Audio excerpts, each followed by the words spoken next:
jeito, né? Ficaria chato a gente só vir aqui falando. Bom, em primeiro lugar, ontem, quando a gente saiu daqui, eu fui conversando com uma amiga aqui da casa, né? E perguntando a respeito de o que acharam, porque a gente que está aqui na frente falando não percebe muito bem o que está. A gente está muito focado no assunto, né? E não percebe muitas reações, como é que as coisas se passam com as pessoas. E uma amiga me falou uma coisa assim que eu achei muito interessante. Ela falou: olha, para a gente que é médium, para a gente que trabalha em casas espíritas, para a gente que está acostumado com esse assunto, é uma coisa que já não é tão novidade. A gente, assim, detalhes sim, né? Mas o assunto em si não é tão novidade. A gente já está mais ou menos sabendo do que está se tratando. Mas para a pessoa que nunca ouviu falar sobre isso, parece história em quadrinhos, parece uma coisa completamente maluca de gente que deve precisar de tratamento psiquiátrico. E aí a gente pergunta assim, para alguém que está aqui hoje, ficou essa impressão? Pode ser sincero, pode falar a verdade. Ficou essa impressão? É porque a gente lida com isso há tempos, então a gente fala sobre esse assunto com naturalidade, porque para a gente é natural. Mas para quem não está habituado, é uma coisa, eu sei que é uma coisa completamente fora dos padrões, né? Você falar que sai do corpo, que interage com outro plano de existência, que traz para cá conceitos que você aprendeu fora do corpo, é uma coisa muito diferente da gente comentar. Isso hoje, que nós temos internet, informações aí a rodo a esse respeito, imagina então há tempos atrás, quando a gente era criança e passava por esses fatos. Uma coisa interessante também, que ontem eu me esqueci de citar, é que a maioria das pessoas tem esses sintomas na infância. Depois a gente vai crescendo e isso vai desaparecendo ou vai diminuindo bastante, né? Às vezes ainda acontece. E muita gente pergunta por que acontece mais na infância. Justamente o momento em que a gente não sabe lidar com isso. Porque não tem informação, a criança não vai atrás de estudar esses assuntos, né? E acontece pelo seguinte, pelo que eu tenho verificado, pelas pesquisas que eu fiz com os colegas do meio, que a gente está sempre trocando ideias a respeito, acontece mais quando a gente é criança, porque naquela fase nós não estamos preocupados com coisa alguma praticamente, né? Quais são os nossos problemas na infância? São muito pequenos, as coisinhas da escola, tal, coisinhas básicas. Então a gente está, de certa forma, em equilíbrio. Naquele equilíbrio, como é que se diz? Simples, né? Da simplicidade da infância. Lembra até as palavras de Jesus: aquele que não se assemelha a uma criança não entra no reino dos céus. Então é bem por aí mesmo. Uma criança é muito simples nos seus entendimentos da vida, ela não fica maquinando muitas coisas, ela não fica remoendo muitos sentimentos, a gente fica. Então todas essas coisas que a gente adquire com o passar do tempo, com a idade, essa preocupação excessiva com a vida, com as coisas que acontecem, bloqueia um pouco tudo isso. A gente sai da simplicidade e começa a se embrenhar em posturas psicológicas meio complicadas. E isso bloqueia, a gente não está livre para experimentar coisas diferentes. Então é importante até que, em tudo isso que a gente viu, em tudo isso que a gente falou ontem, que sirva também para a gente procurar manter uma postura mais tranquila, mais aberta. Vai facilitar com certeza as lembranças do que aconteceu, ou até quem quer provocar o fato, né, em si. E falando em provocar, quem tentou alguma coisa hoje à noite, essa noite que passou? Alguém sentiu algum sintoma diferente? Alguma coisa diferente? Dormência nas pernas? É o início do processo do relaxamento bem profundo, né? Eu fiquei com a barriga para cima, tal, vi um pontinho amarelo, fui seguindo um pontinho,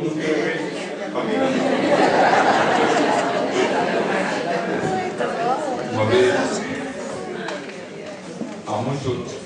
há um tempo atrás, há uns anos atrás, quando eu vim de São Caetano para cá, morando lá, eu reassumi um centro espírita que tinha ali no Jardim Veneza, que era do Seu Domingos, antigamente, muito tempo atrás.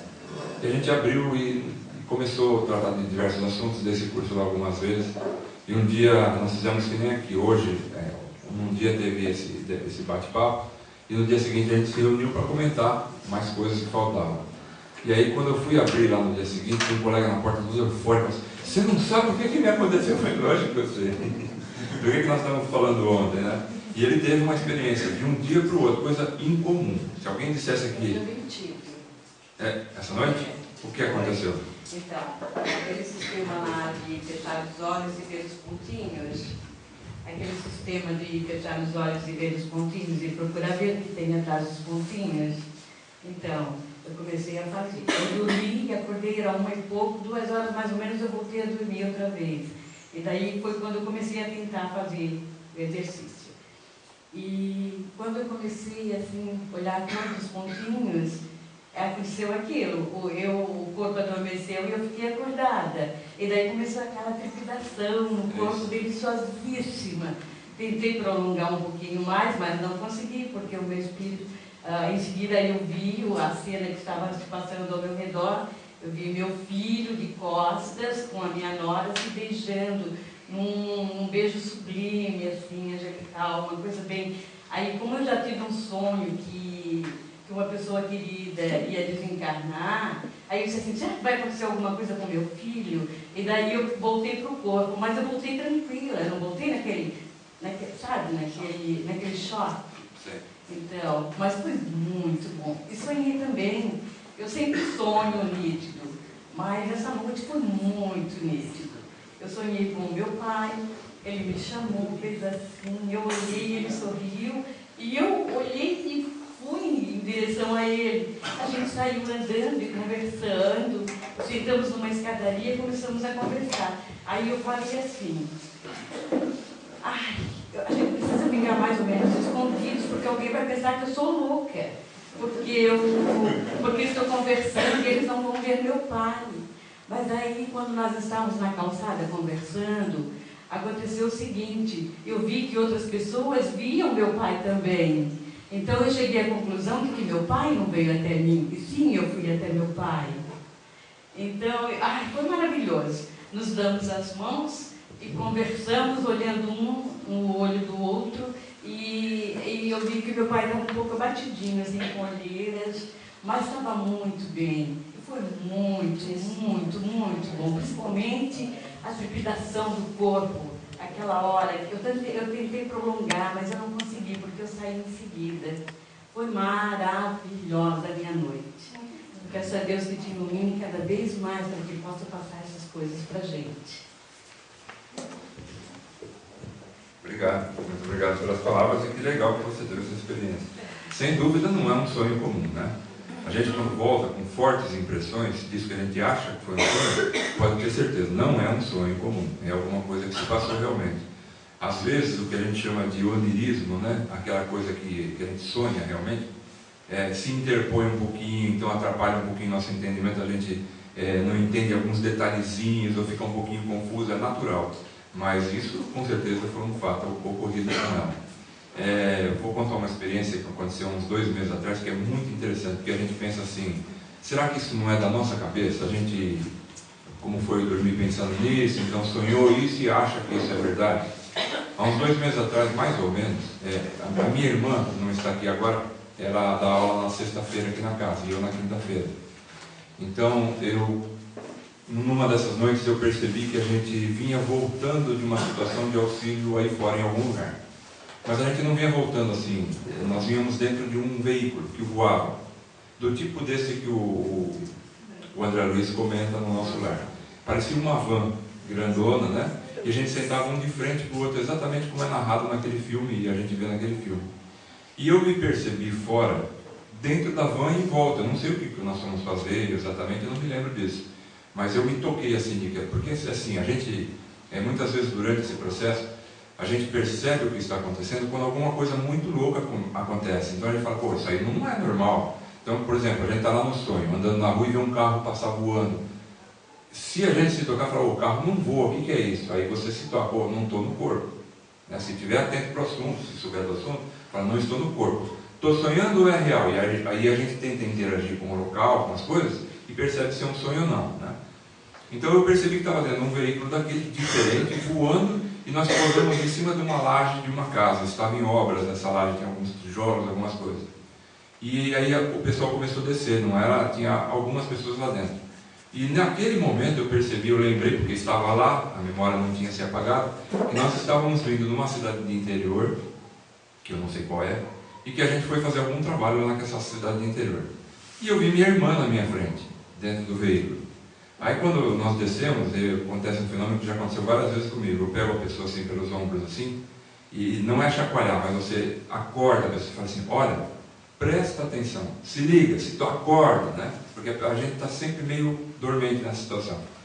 Presta atenção, olha muito bem onde é que a gente está. Olha aqui onde é que nós estamos. Minha irmã foi comissária na Transbrasil por mais de 15 anos.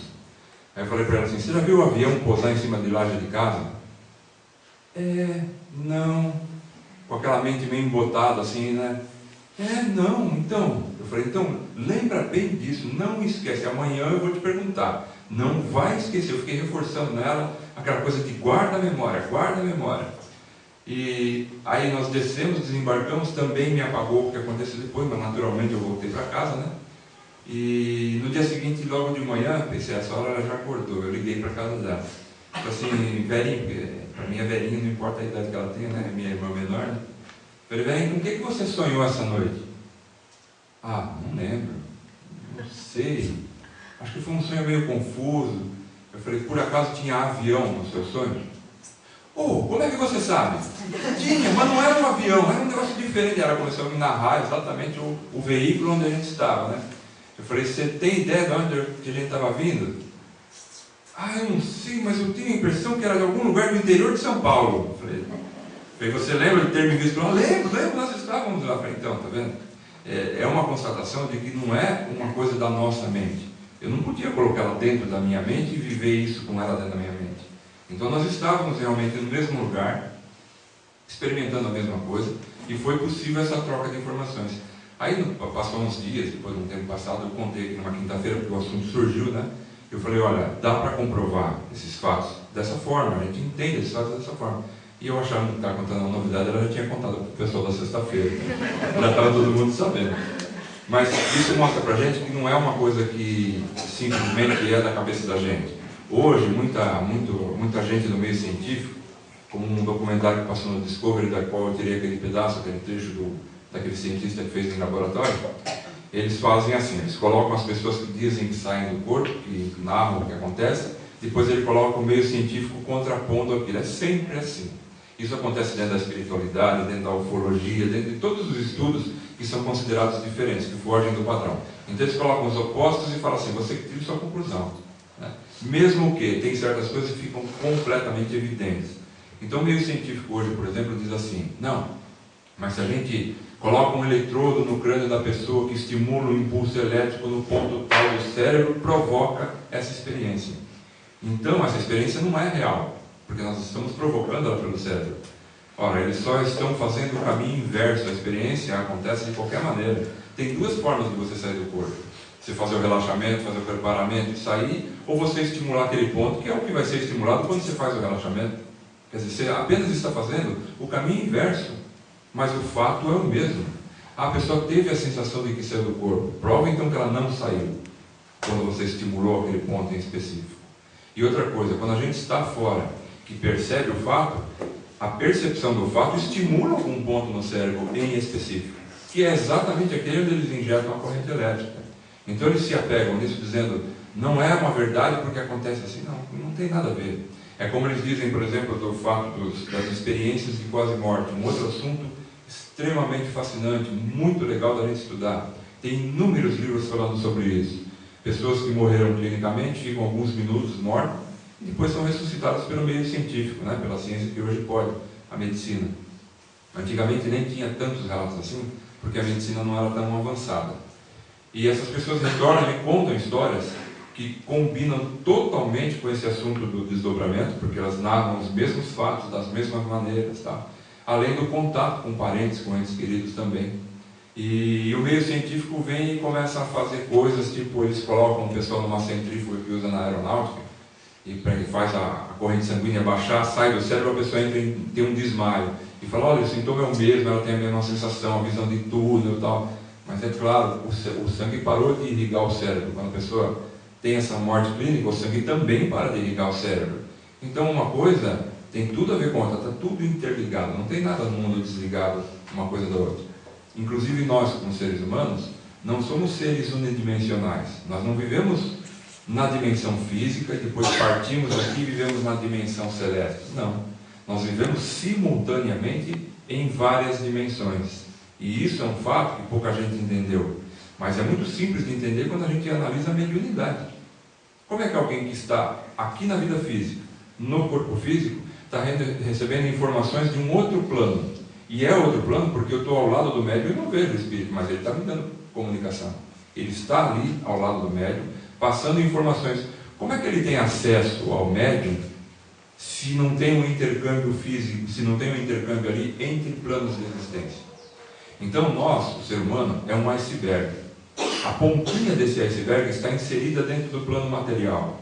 O que nós apresentamos aqui no nosso cotidiano é muito pouquinho diante do que nós somos na realidade. Nós somos muito melhores e muito maiores do que o que nós apresentamos aqui. É que quando dentro da matéria, aquilo fecha tudo, aquilo tolhe. É como se colocasse em cima de uma luz muito bonita um monte de pano escuro. E aquilo prende a luz. Pouquinha coisa vaza dali. E é a nossa capacidade de manifestação aqui no mundo físico. Mas nós não somos só isso. E eu uso sempre esse argumento como num sentido de exaltar o que existe de bom em nós.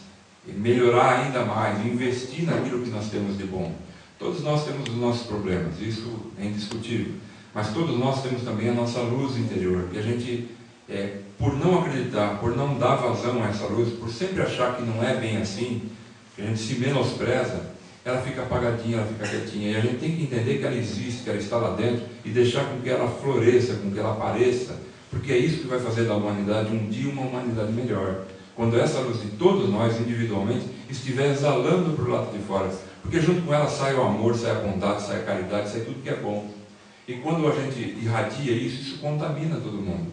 Lembra que ontem eu falei que a gente não consegue ficar próximo de um ser de luz realmente, sem se emocionar completamente? E é real. Eu fico imaginando o que as pessoas sentiam perto de Jesus, por exemplo. E ele estava dentro de um corpo físico, o que já aprendia muito do que ele era. Mesmo assim não dava conta de segurar, vazava. E as narrativas que a gente tem nos livros espíritas, de quem teve contato com ele, como Emmanuel, é de uma coisa extraordinária. Então ele exalava para lá de fora a paz, o equilíbrio, o amor ao próximo, enfim. E nós precisamos exercitar isso dentro de nós. Uma das ferramentas é o desdobramento. Uma das ferramentas. Não é que seja a coisa mais importante da vida, não é que se a gente não provocar, não participar ou não acreditar, vai fazer muita diferença nesse sentido. Não é, mas é uma ferramenta a mais. Se a gente procurar cada vez que a gente vai deitar para dormir, exercitar a ideia de que vou tentar fazer coisa melhor do que me deixar levar para qualquer porcaria que existe por aí. Então, quando a gente pensa nisso, quando a gente faz isso, é um exercício de reforma íntima, mesmo na hora de dormir, é muito importante, porque essa reforma íntima acontece a todo momento.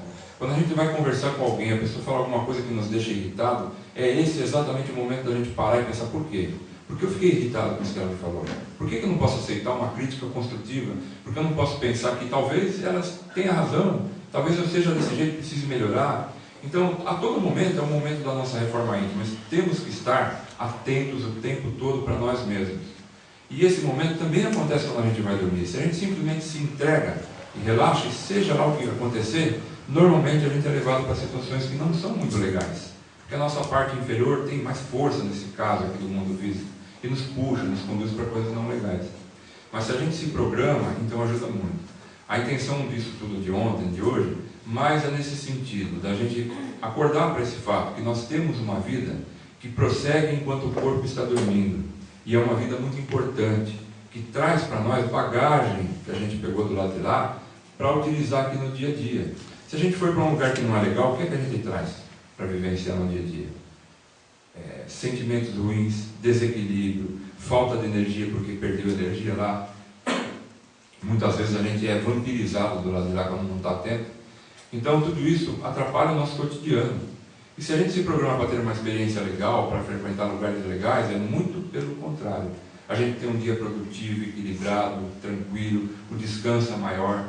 Então se isso tudo, esse bate-papo todo de ontem, de hoje, serviu para, pelo menos nesse aspecto, a gente passar a prestar mais atenção e melhorar um pouco, valeu.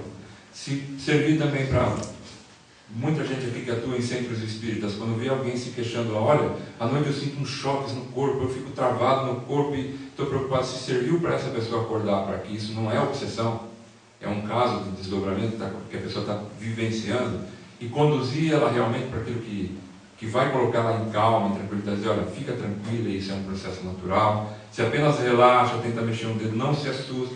Se serviu para isso tudo, já valeu o dia de ontem e o dia de hoje. Porque se a gente vai sair ou não do corpo, não é lá tão importante. O importante é que a gente saiba que isso existe, que isso acontece, que a gente possa ter esse respaldo de auxiliar o próximo quando vê uma narrativa dessa, coisa assim. Perguntas, vocês têm perguntas para fazer?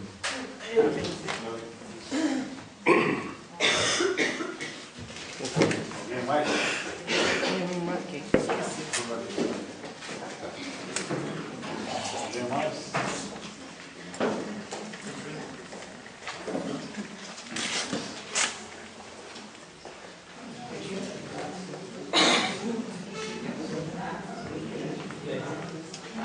Bom, pessoal, ela está fazendo uma pergunta muito importante. Se pode haver desdobramento sobre o efeito de remédios pesados, aqueles anticonvulsivantes, soníferos, anestésicos, enfim. Pode e normalmente acontece, porque muitos remédios, muitas químicas, facilitam a soltura do perispírito, ou psicossoma, como eles chamam no meio. Tem muita gente estudando isso. Porém, acontece um fator interessante. Do mesmo jeito que ela facilita a soltura, ela impede a consciência. Então ela trava um pouco a consciência. Fica toda embotada a consciência da gente. Então a gente sai mais fácil, mas aí é que não tem controle mesmo.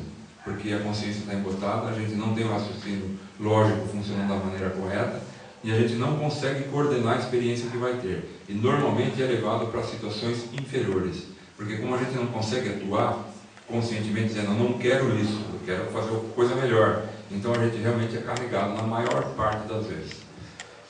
Vamos aqui entrar num assunto que é complexo, mas só de passagem. Esse é o problema das drogas.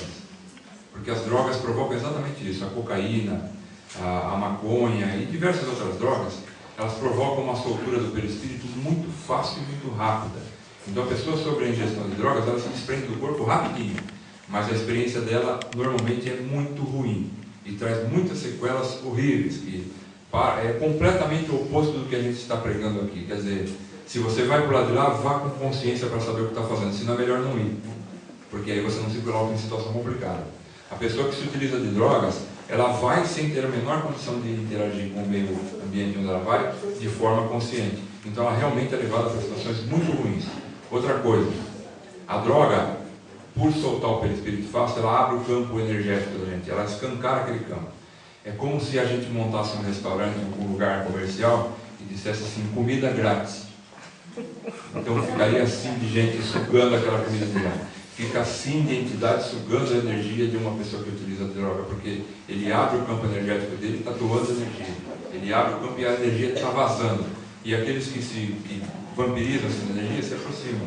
Então é por isso que muitos obsessores colam nas pessoas que usam álcool, drogas em geral e tal. Então é um problemaço isso aí. Tem muita discussão hoje até com relação ao daime, né, ao peiote, ao daime, essas outras drogas que hoje muita gente fala não são drogas, né? Mas de certo modo são sim, porque são agentes químicos que interagem nos neurônios cerebrais, na corrente sanguínea, enfim. Então são drogas. Agora, a maneira que eles utilizam lá dentro já é uma maneira mais controlada, já é um outro departamento, quando é sério, né? Quando é uma coisa séria. Já é uma outra maneira de controlar as coisas. Então, eu não tenho condições de analisar isso profundamente. Uma vez eu experimentei, para saber como é que era. Mas não é o meu barato, não é o meu negócio, o meu meio. Então, eu prefiro assim, se tem que ter uma experiência dessa, tem que ser de cara limpa, para saber o que eu estou fazendo e poder interagir com o ambiente onde eu estou. Se tiver qualquer coisinha que me transtorne a consciência, eu prefiro não fazer, porque aí a gente não sabe o que está acontecendo.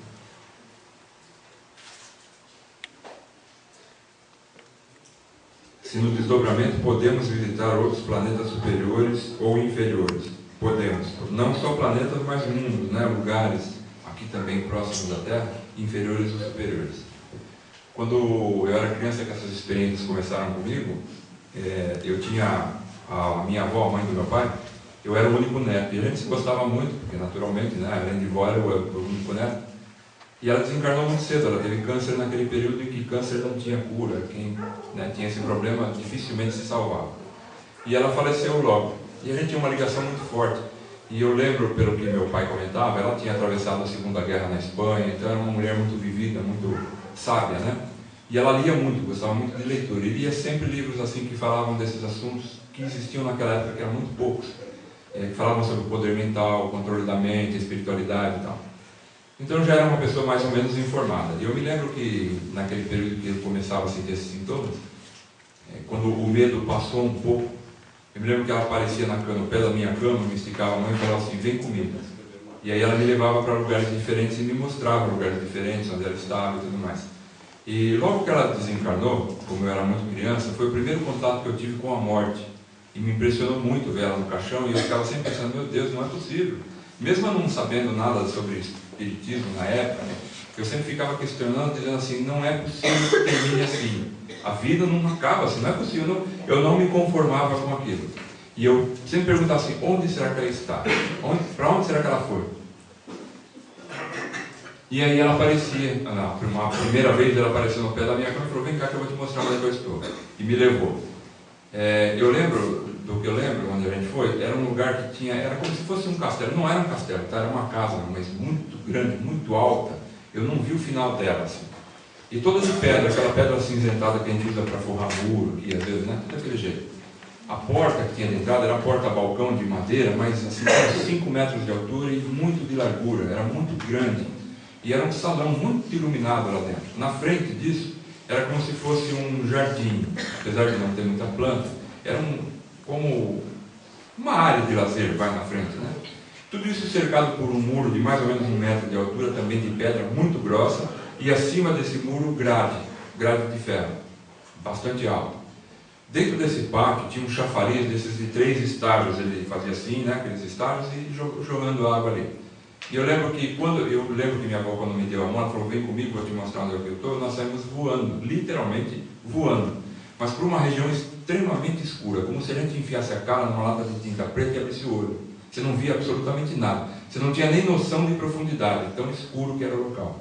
E aí nós chegamos lá nesse lugar. Lá foi me apresentando algumas pessoas, eu me lembro de um senhor que estava de fraque, junto com uma outra senhora num vestido muito bonito, e eu era criança, não sabia o que era fraque, hoje eu sei. Então hoje quando eu lembro eu falo que ele era um fraco, mas na época eu não sabia. E era uma espécie de uma festa, uma reunião que estava, um congraçamento que estava havendo entre eles. E eu me lembro de uma coisa curiosa que ela me apresentou, olha, esse é meu neto. E ele olhou para mim assim como quer dizer, ele é daqueles, né, que ainda tem um corpo lá, quer dizer, não está lá em definitivo, né? Alguma coisa em mim denotava que eu ainda tinha um corpo. Provavelmente o cordão que a gente fala, né? Que eu mesmo, para ser sincero, nunca vi esse cordão. Mas muitos projetores já, pessoas que praticam desdobramento, que eu acredito, que eu conheço, dizem que já viram, que realmente é assim, que dá para perceber. Mas eu nunca vi, e provavelmente ele tenha visto, por isso que ele sabia que eu tinha um corpo aqui embaixo. Eu vi com ela algumas coisas, algumas pessoas, eu não me lembro de muitos mais detalhes. Uma coisa que me marcou muito era que a luz que tinha naquele lugar, que era bastante iluminado, muito bonito, um ambiente muito gostoso, ela chegava na grade e parava. É uma coisa que aqui não acontece, a luz aqui passa pela grade e clareia o outro lado. Lá não, ela parava na grade, ela não atravessava a grade. E aquilo me chamou muita atenção. Eu falei, como é que pode a luz não passar pela grade? Então foram fatos que foram gravando para mim, para quando eu voltar, lembrar. E aí eu soube que ela estava naquele lugar, ou que ela passava por ali, não sei. Bom, muitos anos depois, muitos anos mesmo, eu ganhei um primeiro livro espírita que eu li na minha vida, chamado Somos 6 ou Éramos 6, do Chico Xavier. Somos 6? Éramos 6. Eu não sei se é esse, eu ganhei 2 livros juntos. Somos 6, né? Eu ganhei 2 livros juntos, foi esse e um outro que é Jovens no Além, ou Estamos no Além. Um deles falava sobre o edifício Joelma. Isso, o caso do Joelma. Então foi o primeiro livro espírita que eu li na vida, e eu fiquei impressionado, falei, puxa, então, né, é real mesmo, acontece dessa forma mesmo. E num desses 2 livros, que eu não me lembro qual, uma pessoa descreve o lugar onde ela foi, e é exatamente esse lugar. Ela descreve o chafariz, a casa com a porta alta, tudo. Eu fiquei chocado quando vi aquilo, e anos depois, né? Eu falei, nossa, foi ali que eu estive com a minha avó. Então não sei onde que é, não sei que tipo de colônia que é, mas então a gente, veja só como isso acontece. Eu sei que realmente existem colônias, eu sei que realmente tem gente vivendo lá em cima, naquela situação diferente, e a gente sabe que pela prática é muito diferente de ficar apenas lendo e pensando, será que é bem assim? Não é bem assim mesmo. Acho que até o plano espiritual conta para a gente menos, que é para a gente não ficar tão... como a gente chega aqui hoje e fala disso com naturalidade, muita pessoa fala, será que é desse jeito? Então eles devem estar até guardando algumas informações, porque se colocar tudo a gente fica duvidando. Como ontem o senhor assim falou que duvidava das histórias do André Luiz e foi lá ver. Então realmente acontece. Eu tinha essa coisa com a minha avó, onde ela está, e ela foi me mostrar. E eu sei de várias pessoas que também passaram pela mesma coisa. o pai faleceu, um filho faleceu, e fica sempre pensando, onde que será que está? E de repente vai ter um encontro com ele, e acha que foi sonho. Quando volta, acha, sonhei com meu filho, com meu pai e tal. Não foi sonho. Quando a gente está se questionando, quando a gente está perguntando, eles nos ajudam, eles nos mostram exatamente o que é que está acontecendo. Só que a gente sempre tem essa tendência de não acreditar na gente mesmo, né? Então é possível sim visitar outros lugares, a condição de ver um outro planeta, um outro lugar assim. Mas teve gente já comentando que foi. Então é possível. Esse cordão fluídico que nós temos, ele se estende ao que parece ao infinito. Porque a velocidade com que a gente viaja, a maneira com que a gente viaja fora do corpo é uma coisa muito interessante. Ou a gente vai flutuando e voando, ou a gente simplesmente desaparece daqui e aparece lá instantaneamente, não importa a distância que seja. E eu não sei porquê, nem sei o que é que promove essa diferença do tipo de trajeto. Eu sei que ela acontece meio que automaticamente. Comigo acontece um fenômeno muito interessante, e eu já vi outras pessoas relatando igual, que assim, a gente está aqui, por exemplo, o meu corpo espiritual está aqui, vai para algum outro local, a gente estica, a parte superior do corpo estica como se fosse um chiclete, e vai, e o restante depois vem atrás. Mas numa velocidade imensa, uma velocidade enorme, a gente só sente aquele e aparece já, vai para o lado de lá. E às vezes não, às vezes é na velocidade do pensamento, você nem sabe como chegou lá. E a gente vê esses relatos aqui, nos trabalhos mediúnicos, às vezes a gente conversando com o espírito, como é que você chegou até aqui? Não sei, eu estava em outro lugar e apareci aqui. Outros dizem assim, não, eu fui conduzido, aquele moço me trouxe, aquele pessoal falou para vir para cá. Então a gente vê que realmente tem diferenças de meios de você fazer essa viagem aí, né?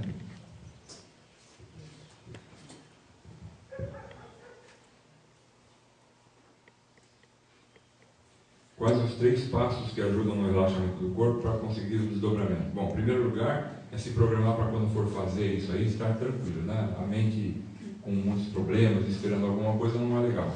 O relaxamento é aquele que a gente falou ontem, o básico, começando pelos pés e relaxando o corpo parte por parte, e permitindo que o corpo vá caindo naquele metabolismo baixo, naquela sintonia que normalmente a gente vai entrar no sono. Só que aí você se segura antes de cair no sono, e fica nesse estado intermediário. Então, vamos imaginar que esse estado intermediário ele começa aqui, vigília completa e sono, né? Então nós estamos aqui nesse trajeto, a gente entra e fica aqui no meio, a gente nem cai aqui para o sono e nem volta para lá. O que a gente tem que fazer é brincar de ficar se aprofundando cada vez mais aqui para dentro, na área do sono, mas sem dormir. É isso que promove a saída consciente. Então a gente tenta quase cair no sono, mas não deixa. E fica se equilibrando. É difícil, é questão de treino mesmo. Mas com o treino a gente consegue, com absoluta certeza. É só persistência. E quanto mais a gente se aproxima dessa parte do sono, mais a gente começa a sentir os sintomas do desdobramento. E aí sai realmente consciente. Então não são exatamente 3 os passos, mas o que eu recomendaria seria isso. Vá dormir com a cabeça tranquila, desliga o telefone, sei lá, se prepara para ter uma experiência dessa. Se possível, dorme um pouquinho antes, acorda no meio da noite e aí faz a prática, o corpo já descansou um pouco e fica mais fácil, a gente não cai no sono de uma vez. Faz esse relaxamento físico, procura o relaxamento mental, né? E aí vai ficando nesse intermediário entre o sono e a vigília. E tenta ir se aprofundando, cada vez chegando mais perto do sono sem cair nele. Essa é uma técnica.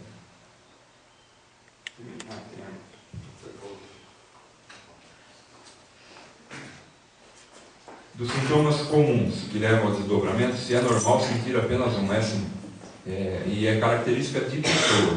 Tem gente que diz que nunca sentiu essa vibração, como ela falou que sentiu e que eu sinto muito, mas que sente a paralisia. Outros dizem que sente o apito, mais o apito do que qualquer outra coisa. Então eu falo, quando começa a apitar forte no ouvido, eu já sei que eu estou indo embora.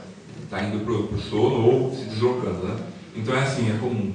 Normalmente, conforme a característica da pessoa, prevalece uma coisa. Quando se ajuda espiritualmente um desencarnado, se é comum não se lembrar de que prestou ajuda. Muito comum, por 2 motivos. Primeiro, porque muitas vezes a gente ajuda pessoas que estão numa situação que é melhor a gente não lembrar. Porque se a gente lembrar, se assustaria. E aí a gente vai ter que lidar com 2 coisas, né? Por exemplo, a experiência que teve lá e o que aquilo vai afetar a gente aqui no cotidiano.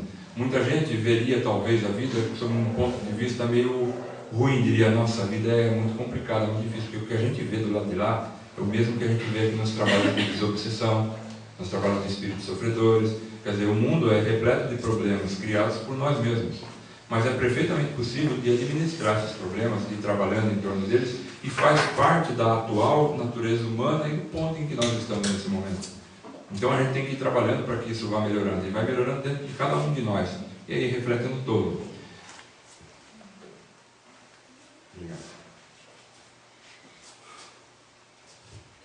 Então um dos fatores é que a gente pode não lembrar por esse motivo. O outro é que como nós temos um corpo físico em algum lugar, e tem um cordão ligando energeticamente os dois, quando a gente vai auxiliar o outro é sempre com energia anímica.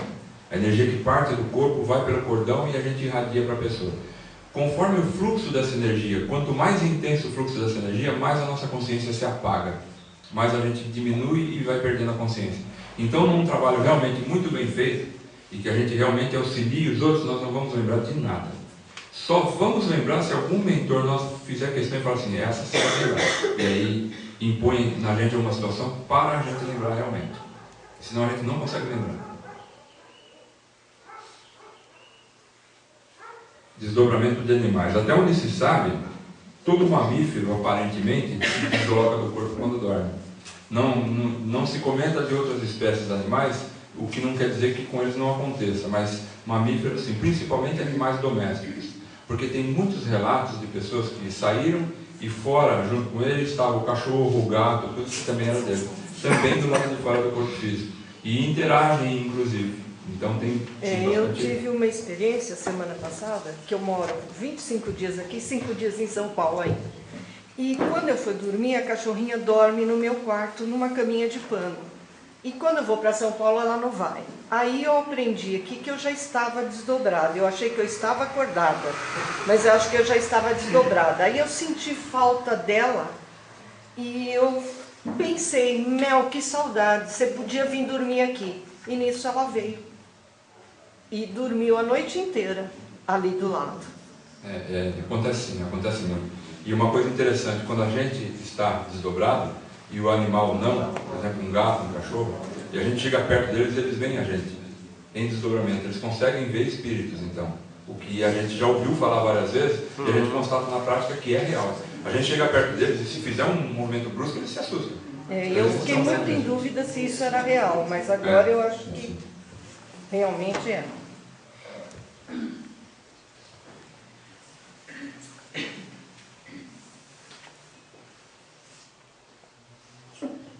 Antes de dormir, eu posso pensar em ir a algum lugar que eu nunca fui encontrar determinada pessoa? Pode sim. É uma programação que a gente faz para o desdobramento. Fala, eu quero sair, mas eu quero sair com esse objetivo, ir lá em tal lugar, assim. Uma vez eu fui ver minha mãe na casa dela em São Caetano, ela já estava morando aqui, porque ela estava muito resfriada, eu falei com ela pelo telefone, fiquei preocupado. Mas não que eu tivesse programado. Quando eu me vi do lado de fora, eu falei, já que eu estou aqui, vou lá. E eu me lembro de ter passado pela árvore que tem lá, tudo exatamente, fui ver como é que ela estava. Até pensei, vou tentar acordar ela, mas falei, é sacanagem. Tem relatos de pessoas que fora do corpo cutucam a outra, conforme a intensidade da intenção da pessoa, a outra sente. Ela consegue acordar a outra ou dar um beliscão. Tem um relato, se não me engano, do Robert Morse, eu vou mandar um material para vocês, que está um livro dele. Um americano que passava por isso e ele desenvolveu isso numa capacidade extraordinária. Ele realmente saía quando ele queria para fazer o que ele queria, do tipo assim, espera aí que eu vou ver o que está acontecendo lá em casa. Ele sentava aqui e voltava e relatava. E você podia colocar o que quisesse lá, então se você vai mesmo, me fala o que eu pus lá agora. Ele foi feito várias coisas em laboratório, ele montou um instituto até para ajudar pessoas que passavam por isso, para ajudar as pessoas a terem controle sobre isso. E ele relata que uma vez ele se projetou e foi para casa de uma amiga dele, e ele falou assim, o que será que acontece se eu der um beliscão nela? Ele disse que ela deu um pulo, um salto, como um susto, porque não viu ninguém, né? E depois ela ligou para ele e falou, você esteve aqui, né? E você me deixou um roxo no braço, ficou um roxo, uma marca roxa quando ele beliscou. E a gente pensa, como? Ele não era um perispírito, não é uma coisa etérea? Tem muita coisa ainda que não se sabe nesse meio aí, a gente está engatinhando ainda nesse meio, né? Ele se foi. Minha mãe costumava falar que esse coxo era o famoso beijo de defunto. Ah, é?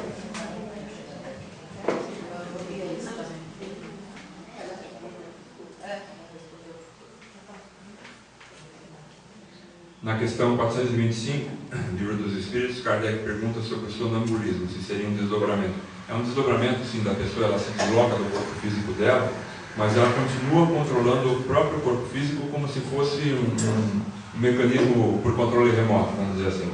Então ela está fora, controlando o próprio corpo no ambiente onde ela está atuando, e ela está percebendo os dois mundos, tanto o físico quanto o outro. Por isso aquela confusão no que ela fala, aquela mistura de coisas que dificilmente a gente entende.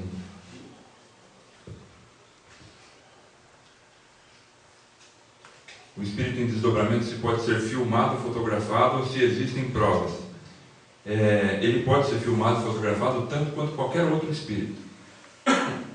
E já aconteceu, tem na internet inclusive vários sites que mostram fotografias que aparecem aquelas imagens diferentes, que ninguém explica que são seres que são fotografados ali por um acaso, né? O espírito em desdobramento é um espírito, como os outros que já estão desdobrados já em definitivo, né? Só que a gente tem uma ligação com o corpo físico. Na sexta-feira passada, agora, antes de ontem, no trabalho mediúnico que nós tivemos lá, um dos médiuns que não está aqui, ele recebeu um desdobrado. E é uma coisa um pouco incomum, eu já vi acontecer aqui na casa 2 vezes. E ele falou para a gente que a energia é completamente diferente de um espírito comum que vem da manifestação. Então ele percebeu que era uma pessoa que tinha um corpo físico, e ela mesma comentou, e enquanto o dialogador conversava, de repente no meio da conversa simplesmente desapareceu. E a gente sabe que quando é assim é porque ela acordou lá, e acordou mesmo sem querer, então não tem como ficar aqui, nem ficar controlando a situação. A gente conversa com essas pessoas enquanto elas estão fora, mas acordou, interrompe a comunicação. E o que ele comenta é que era uma energia bastante diferente no que ele sentiu, né? Mas é possível assim porque é um espírito.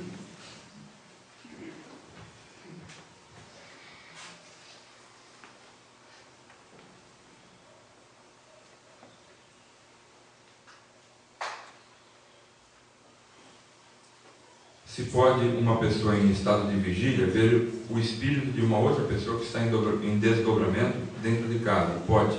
Mas essa pessoa teria que ter a clarividência, porque é um espírito. A gente não sai desse fato, de que é apenas um espírito que está fora do corpo. E se a pessoa tiver clarividência para ver espíritos de uma forma comum, ela vai ver esse também sem sombra de dúvida. Mas se não tiver, não vai perceber.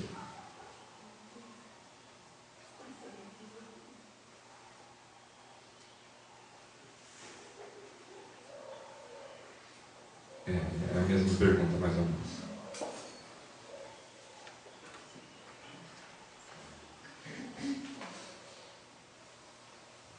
Qual é a finalidade principal de um médium já nascer com um desdobramento bem desenvolvido? Olha, eu tenho minhas dúvidas, apenas um pensamento meu, eu não estou colocando isso como verdade nenhuma. Mas eu tenho minhas dúvidas que isso seja mediunidade, porque todos nós saímos do corpo quando dormimos. E tem muita gente que não é médium, mas sai do corpo. Ela só não tem lembranças do que se passou. Ela não consegue rememorar ou ter a correta noção do que está acontecendo. Mas com um pouquinho de prática, com um pouquinho de trabalho em cima de tudo que nós estamos falando, ela adquire essa capacidade de começar a lembrar do que foi se passando. Então fica para mim a dúvida se desdobramento é um fator mediúnico ou não. Eu tenho a tendência de acreditar que não, que é um fator biológico, humano e espiritual. Se você for um ser humano encarnado nessa terra, você tem a possibilidade de sair do corpo de forma consciente. Se vai fazer ou não, vai depender da gente, de certas circunstâncias, mas não é exatamente fator mediúnico. É a minha maneira de pensar, né?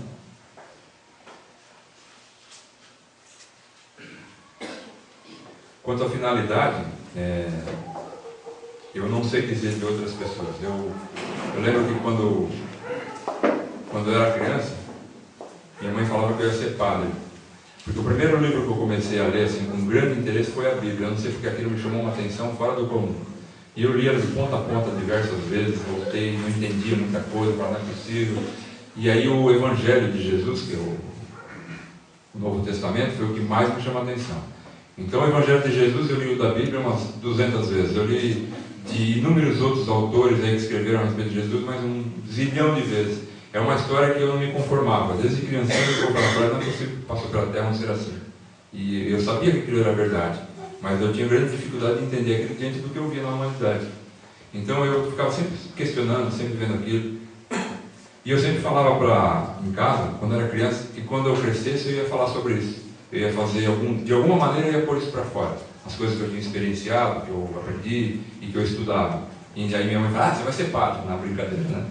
Então imagino eu que talvez eu tenha vindo com uma programação de fazer exatamente isso.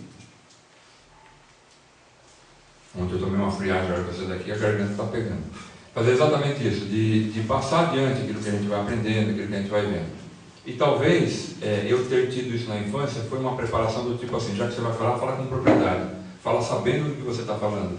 Então foram ferramentas que talvez me deram para que eu pudesse falar mesmo e com conhecimento do que eu estou falando.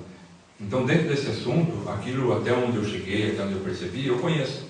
Fora disso eu já tenho que estudar outros autores, outras pessoas que pesquisaram de outra forma. Talvez para mim, no meu caso, foi uma ferramenta para me auxiliar nesse sentido.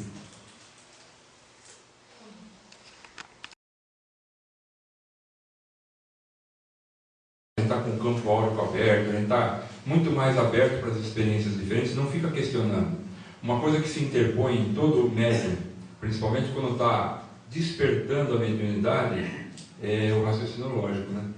Você começa a conjecturar sobre aquilo que está acontecendo, pensar muito sobre aquilo, você começa a interromper, a estragar o fator mediúnico. A gente tem que se deixar levar, na verdade, se deixar aprofundar dentro desse fator. Então, quando a gente é criança, não pensa muito sobre isso. Quando é adulto, já raciocina muito. E aí começa a atrapalhar o fato. E começa a sempre levar para a questão da lógica, que a gente... Não pode ser, deve ter sido um sonho. Foi só um pesadelo, essa sensação do corpo. Então, a gente sempre vai racionalizar aquilo que de fato foi uma experiência.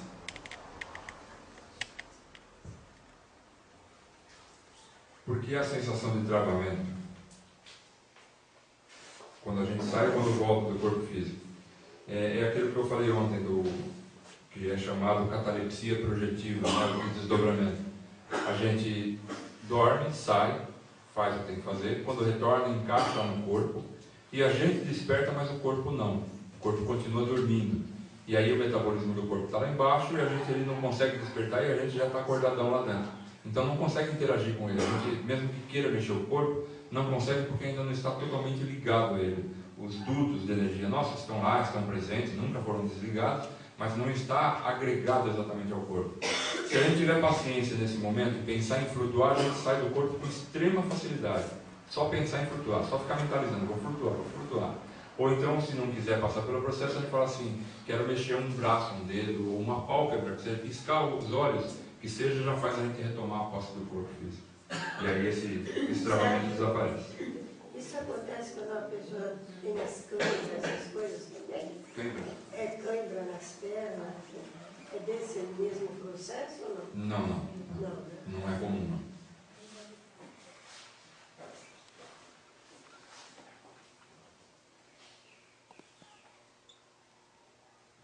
Se o que eu estou explicando é o mesmo que acontecia com o Eurípides Barçanufo. Olha, sinceramente eu nunca li nada dele. Mesmo sendo... Essa é o... O Eurípides fundou a primeira escola espírita lá em Minas. E quando ele dava aula, não é fácil, né? Quando ele estava dando aula, os alunos já sabiam. Ele parava, congelava.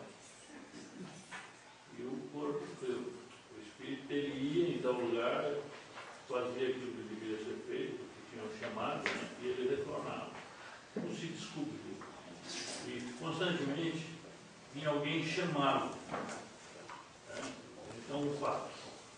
Uma senhora estava para dar à luz. E ele se desligou, foi lá, atendeu o parto, né? E voltou. Quando ele voltou, como era muito longe do sítio, né? O marido dela chegou, doutor, estou precisando em casa que a minha mulher vai dar luz. Pô, já está tudo bem, pode voltar para lá. Ele já tinha atendido. É uma história bonita dele. Tem alguns relatos assim, inclusive do Chico Xavier, naquele livro que deu origem ao filme. O filme é o prólogo do livro, né? Bem dizer. O livro é muito mais profundo, muito mais, adentra muito mais no assunto. Tem algumas passagens dessas com o Chico Xavier e com a Ivone Pereira também. Mas eu nunca li nada do Barçanufo. Eu sei que ele é um grande expoente dentro do espiritismo, mas não tive a oportunidade ainda de cair na minha mão alguma coisa dele para ler. Mas pelo que você está falando é exatamente isso, né?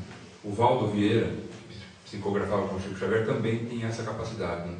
Deve ter ainda, né? Só que ele caiu para um lado totalmente científico, ele começou a inventar termos científicos para explicar coisas que já tem termos explicando, não precisa fazer isso, então ele se enfiou numa confusão meio diferente, mas ainda assim é um grande pesquisador.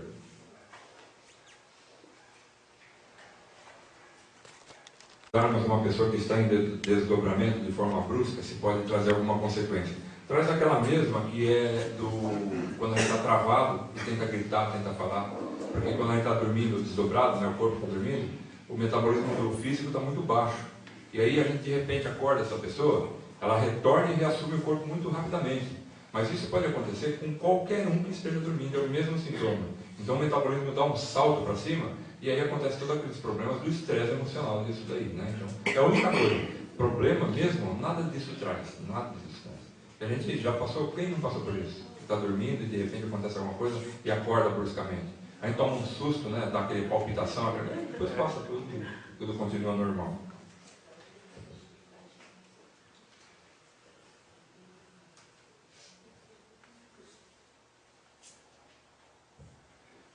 Muito interessante. Assim, pode ocorrer um desdobramento porque o outro lado necessita dar uma orientação a alguém encarnado, mesmo que seja independente da vontade de quem recebe a orientação. É possível? É perfeitamente possível e é o que mais acontece, porque eles não conseguem falar com a gente enquanto a gente está interiorizado num corpo, a não ser que nós sejamos médios. Quem não é médium não consegue interagir com o outro lado, ouvir claramente durante o dia e tal. Então eles fazem exatamente isso, esperam a gente adormecer, tiram a gente do corpo físico, e aí levam e mostram certas coisas, explicam certas coisas, nos colocam a par de certas situações. Uma vez aconteceu comigo de estar fora, eu não me lembrei depois quando retornei. E eu estava travando contato com algumas pessoas com quem eu tinha um problema naquela época. E a gente estava combinando o que nós iríamos fazer. Só que eu retornei para o corpo e não me lembrava de absolutamente nada. Para mim aquela noite foi uma noite daquele tipo que nem sei se eu sonhei, né? O tempo passou, aí as coisas foram acontecendo, de repente foram acontecendo alguns fatos, e quando os fatos aconteceram, aí me despertou para aquilo. Aí veio toda a lembrança do que eu tinha feito do lado de lá. E quando ia começar a maldizer o meu destino e a minha sorte, eu me lembrei que fui eu mesmo que pedi por aquilo lá em cima, em desdobramento. Eu falei, não, prefiro passar por isso, porque vai ser difícil, vou sofrer um pouco, mas vai me ensinar uma grande lição. E eu mesmo estava pedindo e combinando passar por aquilo. Me ensinou duas coisas muito importantes. Primeiro, que isso é possível. Segundo, que a gente nunca deve maldizer a nada nem a ninguém pelos problemas que nós temos, porque muitas vezes podemos ser nós mesmos pedindo por ele. E a gente ergue o pensamento, às vezes começa a maldizer a Deus, o destino e tudo mais. Por que eu estou desse jeito? Por que minha vida é assim, sendo que nós pedimos por isso? Sendo que é um fator que para nós é muito importante. Quando a gente está fora do corpo, seja em desdobramento, seja desencarnado, a nossa visão da vida é muito diferente dessa que a gente tem aqui, mas é completamente diferente. A gente vê as coisas de uma abrangência muito maior e começa a entender tudo muito melhor. E lá prevalece o que é importante para nós, não apenas o que é legal, não apenas o que é mais gostoso ou mais fácil. Não é relevante para a gente, quando está consciente do lado de lá, se a gente vai passar por uma experiência e vai dizer, não, vou por aqui, que aqui vai ser mais fácil, não estou afim, não. Isso não é relevante. Quando estamos do lado de lá, para nós o relevante mesmo é o quanto eu vou aprender com isso. Não importa o quanto vai custar, não importa o que vai doer, a gente passa por aquilo que prefere passar para aprender.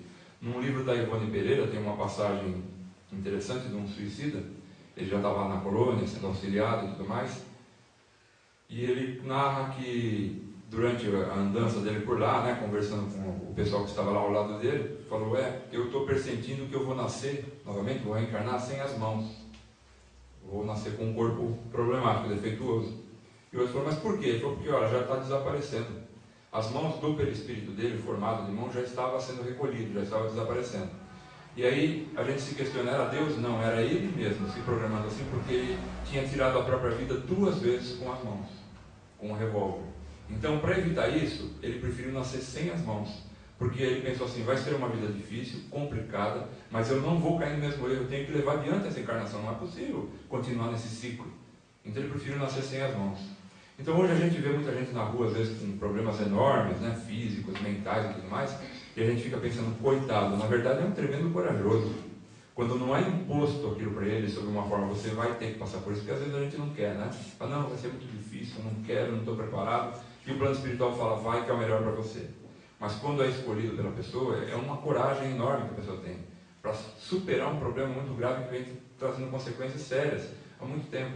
E quando a gente vê essa narrativa da Ivone Pereira, quando a gente vê esses fatos, a gente lembra de Jesus quando dizia assim, Se o olho é motivo de escândalo, arranca e joga fora. Se a mão é motivo de escândalo, arranca e joga fora. Seria melhor, ele ainda diz assim, seria melhor que arrancasses e jogasses fora do que nascer novamente dessa forma. Então a gente vai ligando essas coisas e vai entendendo melhor o contexto de tudo isso dentro da espiritualidade. Por que é importante? Para nós, do lado de lá, com uma visão ampla, aberta, percebendo vidas anteriores, sabendo o que nós estamos passando hoje e por que, em função de tudo que se passou, a gente diz, não, eu prefiro passar por isso, porque vai me ensinar essa lição. Em definitiva, não quero mais carregar esse problema comigo. Há quanto tempo eu venho trazendo isso? E a gente escolhe, às vezes, provas muito difíceis. E mesmo aqui, já encarnado, pode acontecer esse fato da gente desdobrar, vai lá, combina algumas coisas e fala, não, eu prefiro que seja assim, mesmo que seja dolorido, porque eu vou aprender essa lição. A gente retorna, passa por aqui e começa a maldizer tudo. Então sempre muita calma nesse momento de dificuldade, sempre aquela coisa de elevar o pensamento, de procurar entrar numa sintonia melhor, porque de fato tudo que a gente passa na vida é necessário para o nosso crescimento. Bom, então uma coisa, Sérgio. Você estava falando nesse caso. Então é que é explicado porque as pessoas, algumas pessoas com deficiência superam o problema, encaram, e outras não. Às vezes com a mesma deficiência, uma nasceu sem a perna, ela passa normal, o outro não, vive a vida inteira amaldiçoado, nasceu sem a perna. Então no caso, como você explicou, o que aceita é que ele já, lá em cima ele quis vir assim, o outro já foi imposto. Normalmente sim, né? Porque é uma questão de consciência. A gente, mesmo inconscientemente, a gente acorda para certos fatos, né? Certas forças dentro da gente nos controlam, nos levam em direção daquilo que é correto, quando a gente tem uma consciência disso. Quando não, fica muito mais difícil entender essas coisas. Falar para alguém que está numa cadeira de roda que ele tem que ser resignado, que aquilo, no final das contas, temos a certeza que é para o bem dele de alguma forma, é muito difícil da pessoa entender. Eu mesmo tenho um amigo que ele passou por um acidente de moto, ficou paraplégico, está em cadeira de roda já há muitos anos, e ele não é espírita, ele não segue doutrina nenhuma, mas tem uma cabeça legal, né? Pensa razoavelmente bem. E ele um dia me falou assim, eu sei por que isso me aconteceu, para me segurar um pouco, porque eu era um doido, eu era uma vida louca, se eu continuasse daquele jeito, o que eu ia fazer da minha vida? Então isso aconteceu para me pôr no meu devido lugar, para me acalmar, para me aquietar. E agora eu começo a pensar em certas coisas que sem o movimento das pernas eu antes não faria. Eu estaria nos botecos, eu estaria na candaia, eu estaria na balada. E hoje não, hoje eu sou obrigado a pensar sobre a minha vida, a rever as coisas. E com isso eu estou crescendo muito. E ele não é espírita, mas teve esse entendimento. E é isso exatamente que acontece. Eu discordo um pouquinho do que ele falou, porque eu penso o seguinte, você pode ter pedido do lado de lá, e quando você chega aqui, você se revolta com a situação. Então, eu acho que as duas coisas são possíveis. Aquele que pediu e que aceitou realmente o que foi imposto e que não aceita, e aquele também que resolveu pedir, mas quando chega aqui ele não aceita. Ele esquece e aí ele se revolta. Sem dúvida. O que eu falei não deu essa impressão. Não, o que ele falou os dois... Se o que eu falei não deu essa impressão, eu falei errado. Então. Não, mas é isso. eu pelo menos entendi. Tanto que o exemplo que eu citei comigo foi isso. Eu combinei coisas lá, quando eu voltei aqui, comecei a ficar nervoso com o que estava se passando comigo. E eu tinha combinado. Então, realmente, a gente não tem consciência do que fez do lado de lá, e quando volta, perde essa noção. E pode ficar preocupado com isso. Mas, no final das contas, o importante é que a gente saiba que tudo está correndo para o bem, tudo está correndo para frente, né? Tudo segue adiante.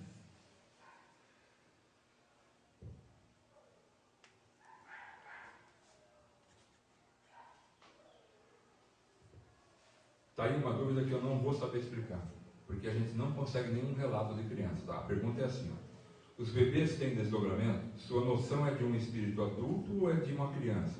Pode uma criança receber orientação como se fosse um espírito de outras vidas, quer dizer, um espírito adulto? Diante do assunto desdobramento, eu não vou saber explicar, porque não tem nenhum relato de uma criança dizendo que ela recebeu essa informação como adulto, então a gente fica perdido. Espiritualmente, eu acredito que é possível, né? Na parte do espiritismo, porque ele é um espírito adulto, só que no momento que está dentro de um corpo infantil, ele tem que se moldar daquela forma.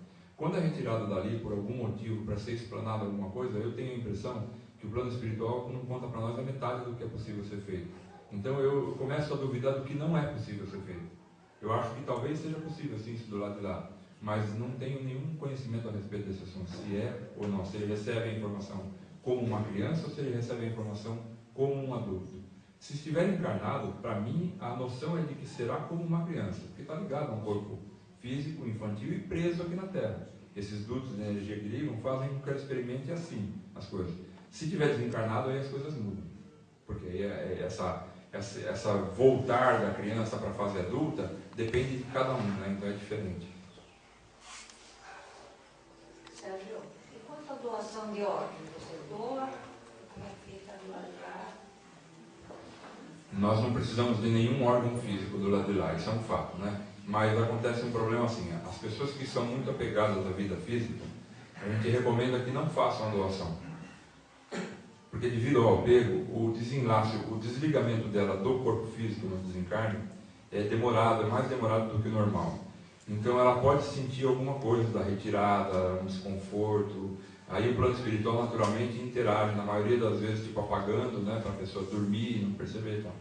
Mas de qualquer maneira a gente recomenda assim, se você é completamente despojado da vida física e entende isso de maneira tranquila, doe todos os órgãos, porque não vão precisar de nenhum. Mas se a gente é um pouquinho apegado à vida, se ainda tem um pouquinho de medo do que pode acontecer do lado de lá, é melhor não. Por causa disso, por causa do que a gente pode passar do lado de lá, né? Agora, o mais interessante de tudo isso da doação de órgãos nem é isso. É o fato de que os transplantados estão tendo memórias que não são deles, são de quem doou. E hoje a medicina está ficando maluca tentando explicar isso e não consegue explicar. E eles estão analisando inúmeros casos assim, que a pessoa começa a ter lembranças que era do doador, que ele nem conhecia, não conhecia a família, não conhecia ninguém. E os cientistas, os médicos estão falando, mas como? Da onde que vem? É uma memória que está gravada nas células, é alguma coisa energética? E a gente fica também pensando, porque dentro do espiritismo, da espiritualidade, não tem uma explicação exatamente para esse fato. Coisas que nos levam a uma conjectura, a uma ideia do assunto, né? Mas não exatamente uma explicação, porque naquele tempo não tinha transplante. Então não tinha nem como falar sobre isso. Eu acho interessante essas coisas, porque Kardec falou assim, com as palavras dele, que são melhores que as minhas, ele falou, eu dei o pontapé inicial. A doutrina está aqui, o começo dela. A partir de agora, prossigam, continuem. E a gente congelou. A maior parte dos centros espíritas travou e parou naquilo que está lá. Para o que tem no espiritismo é a codificação de Kardec. Não, aquilo é a base. Ele mesmo falou. Isso é a estrutura principal que nós vamos usar para nos guiar dentro do estudo do conhecimento. Mas se a ciência amanhã descobrir alguma coisa que vá contra isso, vá pela ciência. Não foi isso que ele falou? No entanto, a gente fica sempre cheio de preconceito, sempre cheio de milindres, né? De abordar certos assuntos. Isso aí não está na doutrina. As naves espaciais também não estavam na doutrina, né? E muitas outras coisas que hoje a medicina alcança, a filosofia, a ciência, todas as áreas da comunicação humana estão alcançando, não estavam, porque em 1800 e pouco não tinha isso. As únicas coisas que a gente vê que se adiantaram muito ali foi, por exemplo, narrações de André Luiz, que é uma coisa impressionante. Ele falava em 1940 coisas que estão descobrindo hoje, dentro da física, dentro da medicina. Então ele sim se adiantou bastante. Mas no restante, não, a gente não pode, não deve congelar. Ele está sempre caminhando para frente, lógico. Os escritores também de ficção são os grandes médiums. Exatamente, exatamente. É sempre esse comentário, se não são médiums, né? Porque previram muita coisa. Inclusive o tal homem borracha, quando você falou, ele faz um movimento exato quando ele se desloca. Ele vai e o resto vem atrás. Quer dizer, deixa dúvida se eles não são médiums, né? Que podem ter visto isso. É verdade, tem razão. Sérgio, só ainda completando a relação. Então, esse apego aí, o que a gente podia dizer? A mesma coisa. Olha, tanto é, muita gente não sabe, mas os crematórios permitem que você mantenha um corpo lá por 72 horas. E a maioria, ou 5 dias. 72 horas. 72 horas, né? E a maioria não sabe disso e pede que o corpo seja cremado da mesma forma que é um enterro, 24 horas, coisa assim. Mas ele pode ficar lá 72 horas. E isso é em função de diversas religiões diferentes que pregam essa necessidade de um maior tempo para o desligamento completo do perispírito. Os próprios hindus, que conhecem essa área bastante também há muito tempo, comentam a mesma coisa. As pessoas se desligam do corpo de forma diferente, conforme cada um, conforme a consciência de cada um. Então é necessário que se tenha um tempo mais prolongado, para que cada um tenha o seu tempo de desligamento. O mesmo fato da cremação é o mesmo fato da doação de órgãos.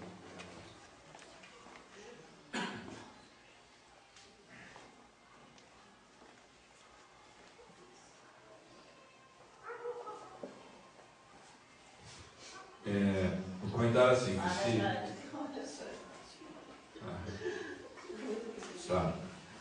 Se a gente estiver desdobrado e alguém vem e mexe nesse nosso cordão energético, se ele pode cortar esse energético, a gente fica por lado de lá de uma vez. Né? A verdade é que se ficar, não vai voltar para contar a história. Sim, tem muitos. Esse comentário tem muito. Eu estou só brincando, mas a senhora tem toda a razão na pergunta. Assim, é uma pergunta extremamente válida. Não tem como mexer no nosso cordão, porque o nosso momento de desencarne é programado pelo plano espiritual, por nós em acordo muitas vezes, ou pelo plano espiritual. E é uma coisa que diz respeito a nós e Deus, fim. Não tem. Mas tem muita gente, acho que você que é perigoso. Sim, muitas, inúmeras vezes. Então a gente tinha medo. Obsessores principalmente. Olha, se fosse assim, gente, quanta gente não tem um problema obsessivo? Todo mundo quando dorme se desdobra, não desdobra?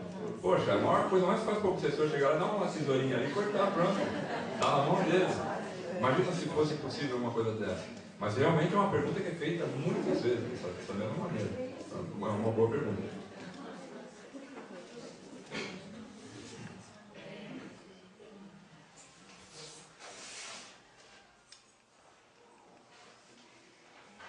Quando o espírito volta do desdobramento, se sente voltando e entrando pela cabeça, pelo chakra frontal, às vezes até pelo umbilical. E como é que se explica isso? Não se sabe porquê, mas as pessoas saem e voltam de formas diferentes. Talvez alguma coisa com relação ao campo de energia dela, a sintonia dela. Quem fez a pergunta? Eu. Interessante. Parece que foi muito lindo pela boca, assim, né? Assim, tipo como se estivesse me vestindo, e outra vez assim, como se eu... Parece que eu estava muito bem, que eu sentia coisa pela boca. Entendi. Como as pessoas são diferentes, elas funcionam em frequências um pouco diferentes, e os nossos campos, nossos chakras, né, trabalham com energias diferentes conforme o chakra, então atua mais um ou outro em determinadas pessoas. Algumas pessoas atuam mais pelo chakra aqui umbilical, outros mais pelo frontal, coronário, enfim.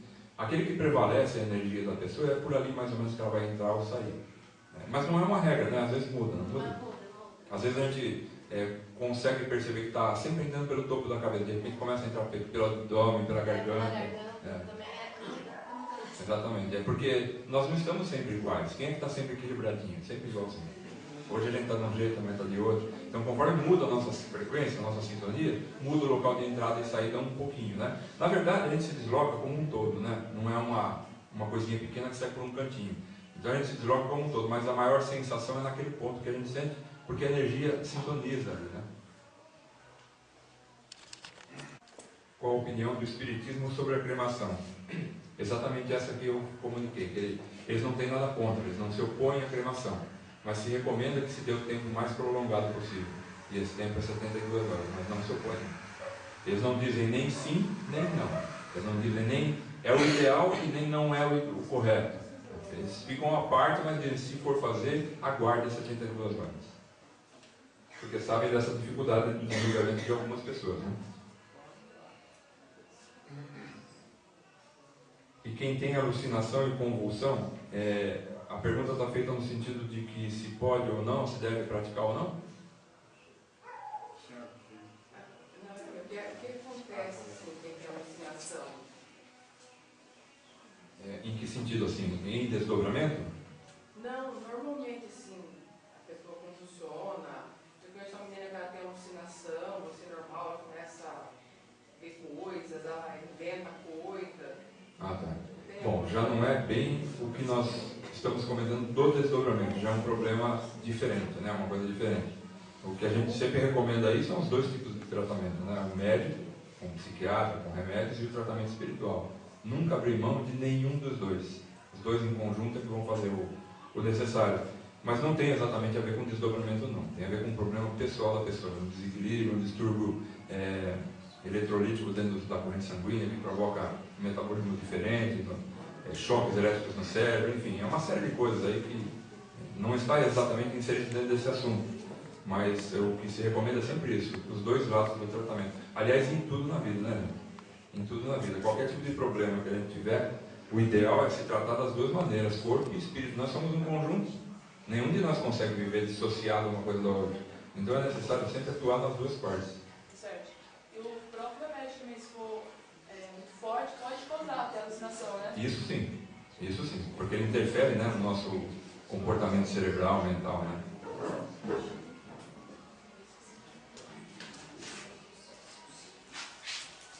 Se pode haver cura de processos enfermos pelo desdobramento.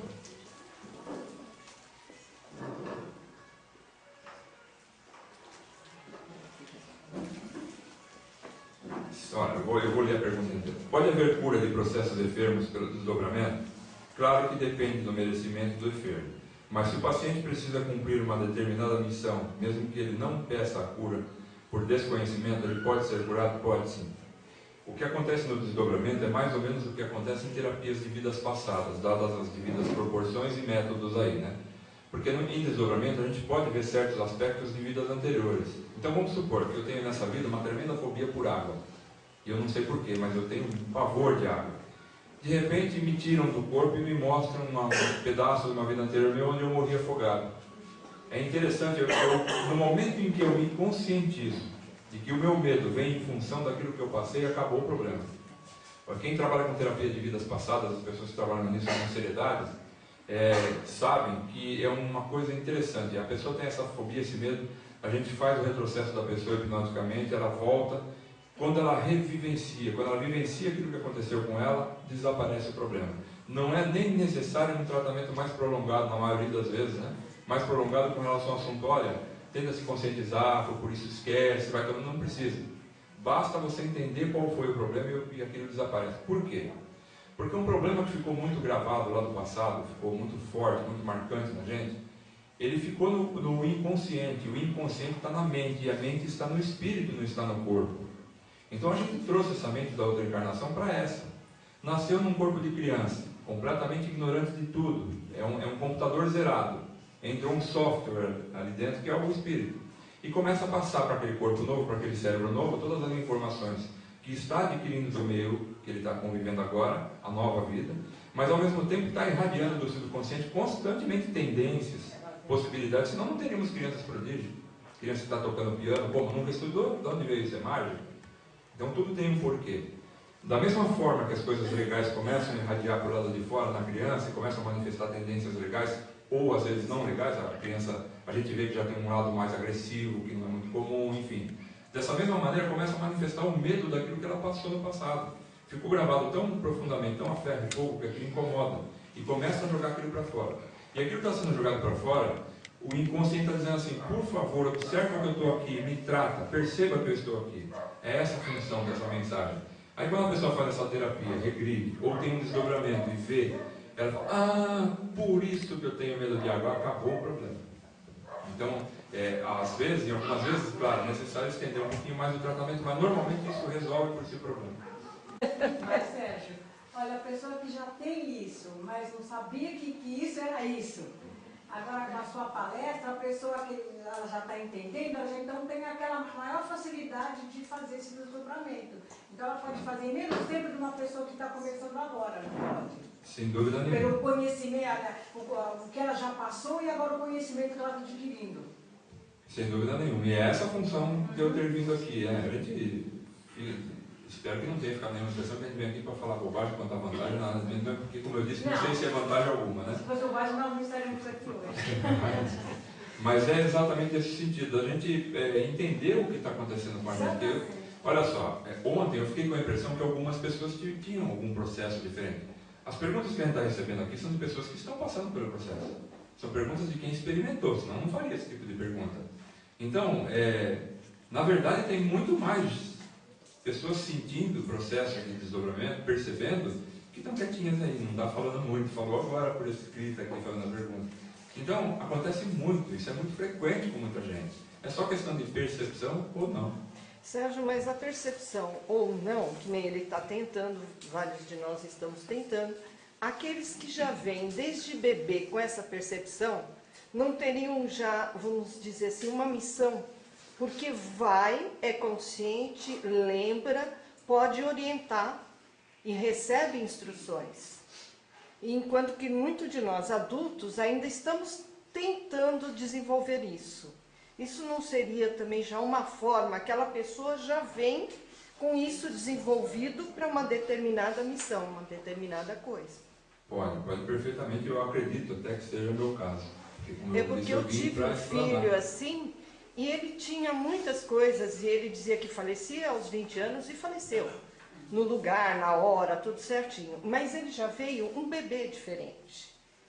Ele já era diferente, ele rezou Pai Nosso, Ave Maria, sem ninguém ensinar. Ele via os espíritos desde pequenininho e se assustava muito. E aí na federação eles disseram que ele tinha um desdobramento, ele tinha visão, premonição, transporte, quer dizer, ele tinha vários tipos de mediunidade. E ele tinha vindo para ajudar. E de certa forma não conseguiu muito porque não aceitou. Então eu acredito que muitos desses espíritos, talvez você não vá falar, porque talvez seja o seu caso, sejam mais evoluídos espiritualmente e venham já com uma missão. Então vem com mais carga, que ele já conquistou em outras vidas. Mas que nem no caso, Sérgio, eu sou médico, trabalho há muitos anos. Muitas coisas que ele falou aqui, aconteceu comigo e eu não sabia. Eu já li a respeito dos desdobramentos, não profundamente. Às vezes a gente não vai estar com um tipo de problema na cabeça, não consegue resolver. Você acorda, tu não vê a solução do problema. Onde veio a solução? Veio lá. Veio de lá. Você foi dormir com aquela possibilidade, resolveu te ajudar, te deu a intuição, quando você acordou... No dia seguinte você resolve fácil. Agora, quando já vem, porque nós não tínhamos essa noção, nós estamos aprendendo. Agora, os que já vêm com isso muito consciente, né? Eu só ponho em questão essa coisa do mais evoluído, porque eu acho que todos nós que estamos aqui, de uma certa forma, estamos todos em pé de igualdade. Agora, com relação à missão, sim. Com relação a... isso tem um fator preponderante, vai ter um fator lá na frente, sim. Eu percebo, diante de toda essa vivência da espiritualidade desde criança, tudo, que o plano espiritual age de uma forma muito interessante. Eles fazem assim, vamos programar isso aqui para acontecer lá na frente. Quando? Se der nessa encarnação, se não der, vai acontecer na outra. Eles não têm absolutamente pressa alguma. Mas você concorda que de vez em quando eles plantam num determinado ambiente um ser mais evoluído para ele ir orientando todo mundo e fazendo os outros crescerem? Não precisa ser um Chico Xavier. Pode ser um médium. Pode ser um Sérgio Kiss? Pode, com certeza.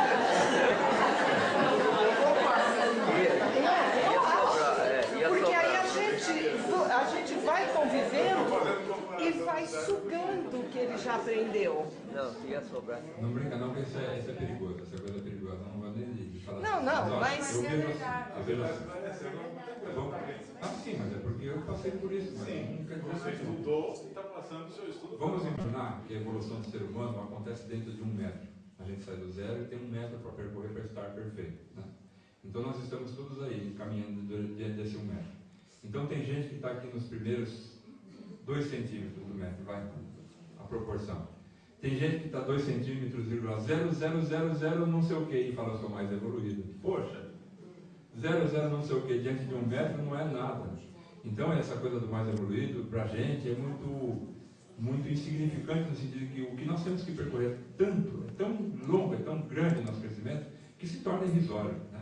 Apenas o que acontece é assim, um sabe mais do que o outro. Eu não consigo falar de igual para igual com um médico. Ou ele estudou mais que o outro. Exatamente. Então eu não consigo falar de igual para igual com um médico, nem com um físico, nem com um matemático. Eu não posso também, por causa disso, dizer que ele é mais evoluído do que eu. Não, ele sabe aquela matéria. Tem outras coisas em que ele tem enorme deficiência, e é o meu caso. Tem coisas que eu tenho grande deficiência, mas nesse campo eu tenho essa facilidade. Então o que acontece? Eu passo o que eu posso. Aquilo em que eu tenho deficiência e que o outro pode, ele passa, eu pego dele. Se a gente partir por esse ponto, a gente vê que interessante que é a vida. É uma troca constante.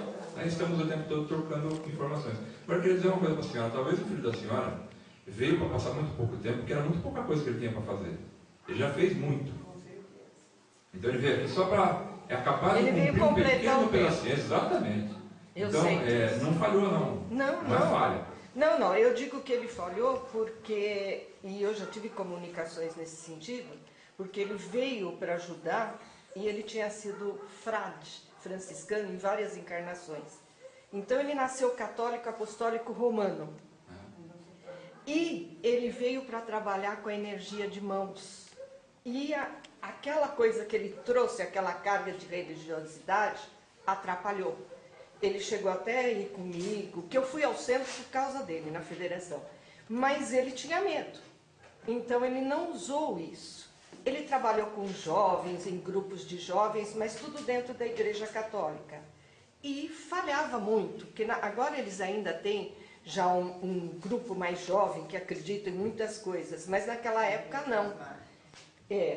E ele ficou com aquilo. E aí quando ele foi e vieram as comunicações, disseram que ele estava fazendo um curso de medicina do lado de lá para se ambientar a usar as mãos. E aí eu pensei, por que me deixaram sem um ano quase de convivência, se ele tinha que morrer aos 20, porque ele morreu aos 19.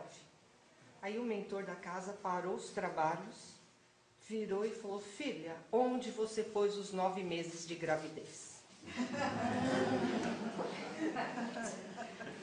A gente não enxerga nada. Aí ele continuou os trabalhos, ninguém entendeu nada de onde vinha aquilo, mas eu entendi. Muito legal, muito gostoso.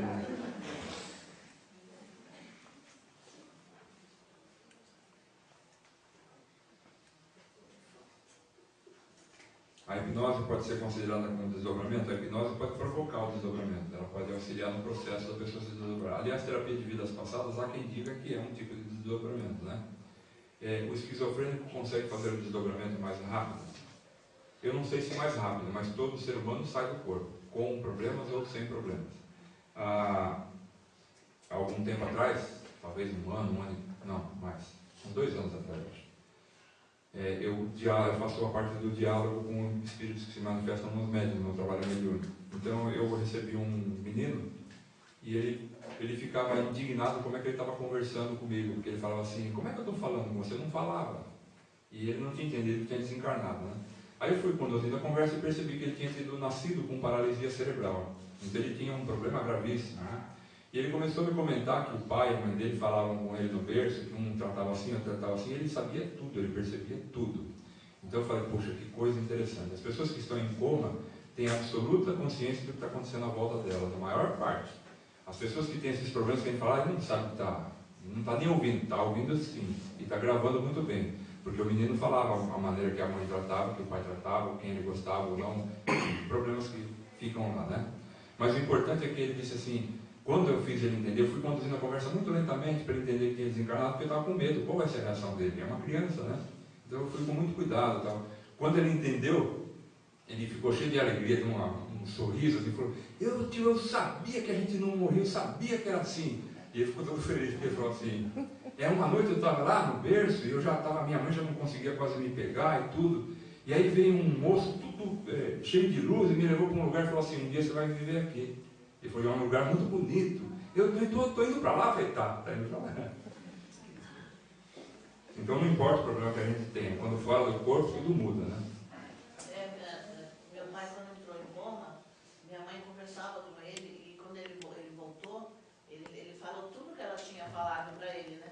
Então, na segunda vez que ele entrou em coma, que dessa vez ele foi mesmo, a mamãe lembrou que ele escuta, que a gente quando está em coma, escuta tudo, percebe e volta, né? Aí ela começou a falar que você está indo embora, você está partindo, né? E a lágrima, a mamãe dizia que a lágrima dele corria, assim. E ele estava entendendo que ele estava exatamente, entendem mesmo. Nós temos que tomar muito cuidado com isso, né? Tirar da nossa mente a ideia de que eles não percebem. Percebem sim. Mas pera um pouquinho, Sérgio, é errado a gente perceber que a pessoa já está partindo, já está desenganada, já está indo mesmo. A gente conversar com a pessoa e dizer para essa pessoa que ela está partindo ou não? Não, é corretíssimo, é corretíssimo. E a gente conduz sempre a conversa assim, na maior calma possível, né? Sempre no sentido de que, olha, mantenha calma, nada acaba, você vai continuar do outro lado, enfim. Sempre com essa nossa postura, a postura espírita, né? No final das contas, que não vê a morte como uma tragédia, vê a morte como uma travessia. Então isso é muito importante sim. Aliás, isso ajuda muito no processo do desenlace. Porque tem muita gente que às vezes fica presa ao corpo porque imagina que não tem mais nada. E quando ele começa a se aproximar do desenlace, ele começa a vivenciar já o outro lado. É muito comum a experiência de pessoas que estão quase desencarnando e começam a ver os espíritos dentro da própria casa, do próprio quarto, dizendo, meu pai está aqui, minha mãe está aqui, vieram me buscar, e nunca acreditaram em nada, e veem aquilo. Então isso acontece. A minha mãe não era espírita nem meu pai, pelo contrário, meu pai era pastor. E a família inteira não sabe que eu sou kardecista, né? Porque todos eles são evangélicos. Se souberem, viram nas costas para mim. E mamãe, nessa época, falou com ele, mas e hoje ele tem consciência disso, porque ele já veio, já falou comigo, que na época ele não entendia, quando ele estava aqui, as coisas, né? Que ele achava que ele ia morrer e ele ficar dormindo, esperando Jesus, sei lá o quê. Né? Então, os evangélicos de Maria. Então, ele falou, agradece muito as minhas orações, que as minhas orações ajudaram ele a acordar, né? E a perceber que existe vida após a morte, né? E ele veio me agradecer as orações. Só que ele falou que a mamãe ainda não chegou lá. Ela está numa espécie de um túnel, que ela não fez ainda a passagem, eu não entendi. É um estado meio intermediário, né, entre uma coisa e outra. Mas se eu continuar essas orações, que ela está bem, mas ainda não transpôs. Esse é o principal fator, e continuar sempre a persistência na oração e tudo mais. Apesar de ter passado muito tempo, nós não esquecemos se são desdobramentos inconscientes. Normalmente sim, porque marcou muito. Tudo que marca muito nesse processo tem a tendência de ser um fato real. O sonho mesmo, como a gente falou ontem, é uma conversa do nosso inconsciente com a gente mesmo, com a parte mais consciente, falando de problemas que nós temos que tratar, que nós temos que ver para lidar com eles. Então o inconsciente fala por imagem, ele começa projetações. Mas são coisas que vêm, são depositadas, a gente trabalha ou não, aquilo está ali de vez em quando aparecendo. As coisas que ficam muito marcantes, normalmente, são desdobramentos. E como eu disse, também não é uma regra, né? Não existe nada fixo, aí tudo é muito relativo, né?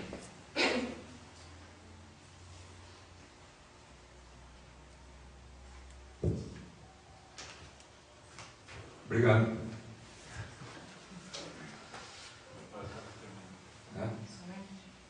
Quer que eu fale? Fala. A gente necessariamente precisa sentir essas vibrações, esse barulho para desdobrar.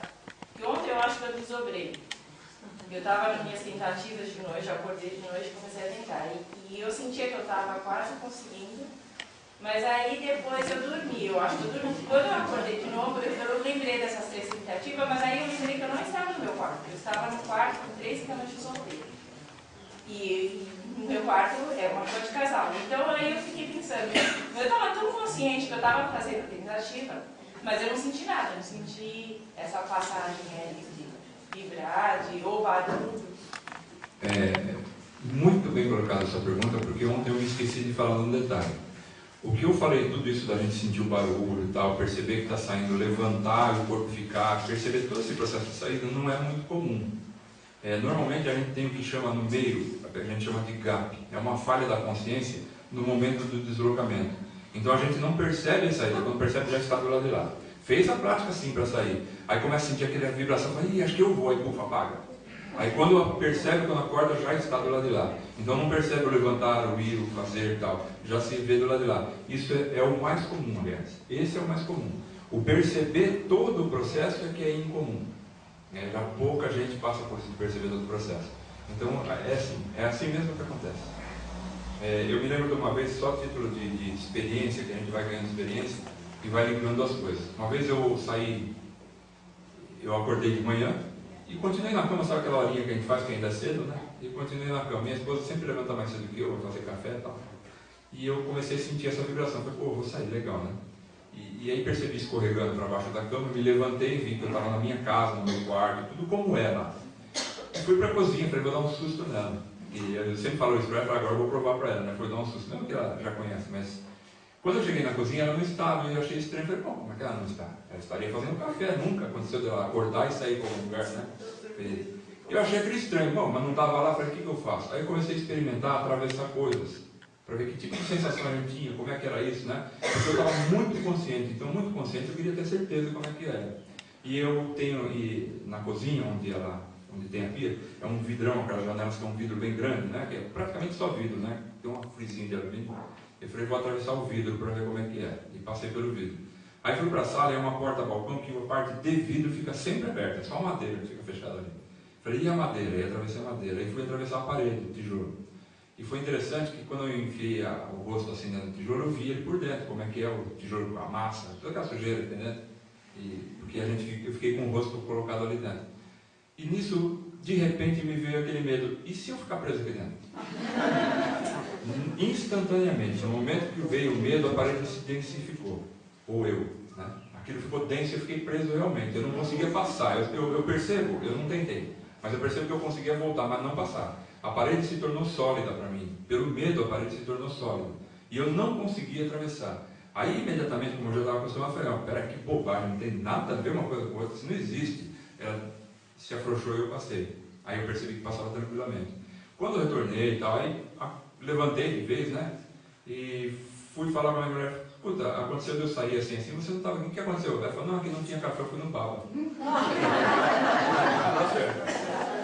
E outra coisa que eu percebi, vocês lembram de histórias assim muito antigas, né? Principalmente quem conta são os mais velhos do que eu, já está difícil de encontrar hoje em dia, mas tudo bem. Eles falavam assim, quando começar um temporal, né? Quando começar assim, fecha a casa, porque se tiver espíritos ruins aí, eles podem entrar para se esconder do temporal e ficam presos dentro da casa da gente. Já ouviram esse comentário? Já. E a gente pensa assim, poxa, espírito ficar preso? Como assim? Né? Espírito não atravessa as coisas, não vai ficar preso. Não, ele fica preso. Se ele não tiver a consciência aberta, se ele não souber que ele pode atravessar coisas, se ele não estiver vibrando numa frequência legal, ele fica preso pela parede. Eu fiquei. Isso mostra que é possível, assim. Então essas crendices antigas todas têm um fundo de verdade, que a gente não sabia entender, mas à luz do que a gente vem aprendendo hoje em dia, do que a gente vem observando, tem um fundo de verdade. Imagino eu que a história do Saci Pererê, da mula sem cabeça, tudo tem um porquê. A gente não sabe exatamente o que foi que aconteceu, o que surgiu lá o comentário, mas alguma coisa houve, ninguém inventa isso nada. Então essa história que tranca espírito, que não deixa ele entrar, um espírito que vai ter medo de temporal, que está lá fora perambulando e tem medo de temporal, é um espírito elevado, evoluído? Não. Será que ele vai atravessar a parede? É fácil para ele atravessar? Não deve ser muito fácil. Então faz sentido, sim, a gente se proteger disso. Agora ele tem que fechar mesmo. Fechar tudo. Temporal.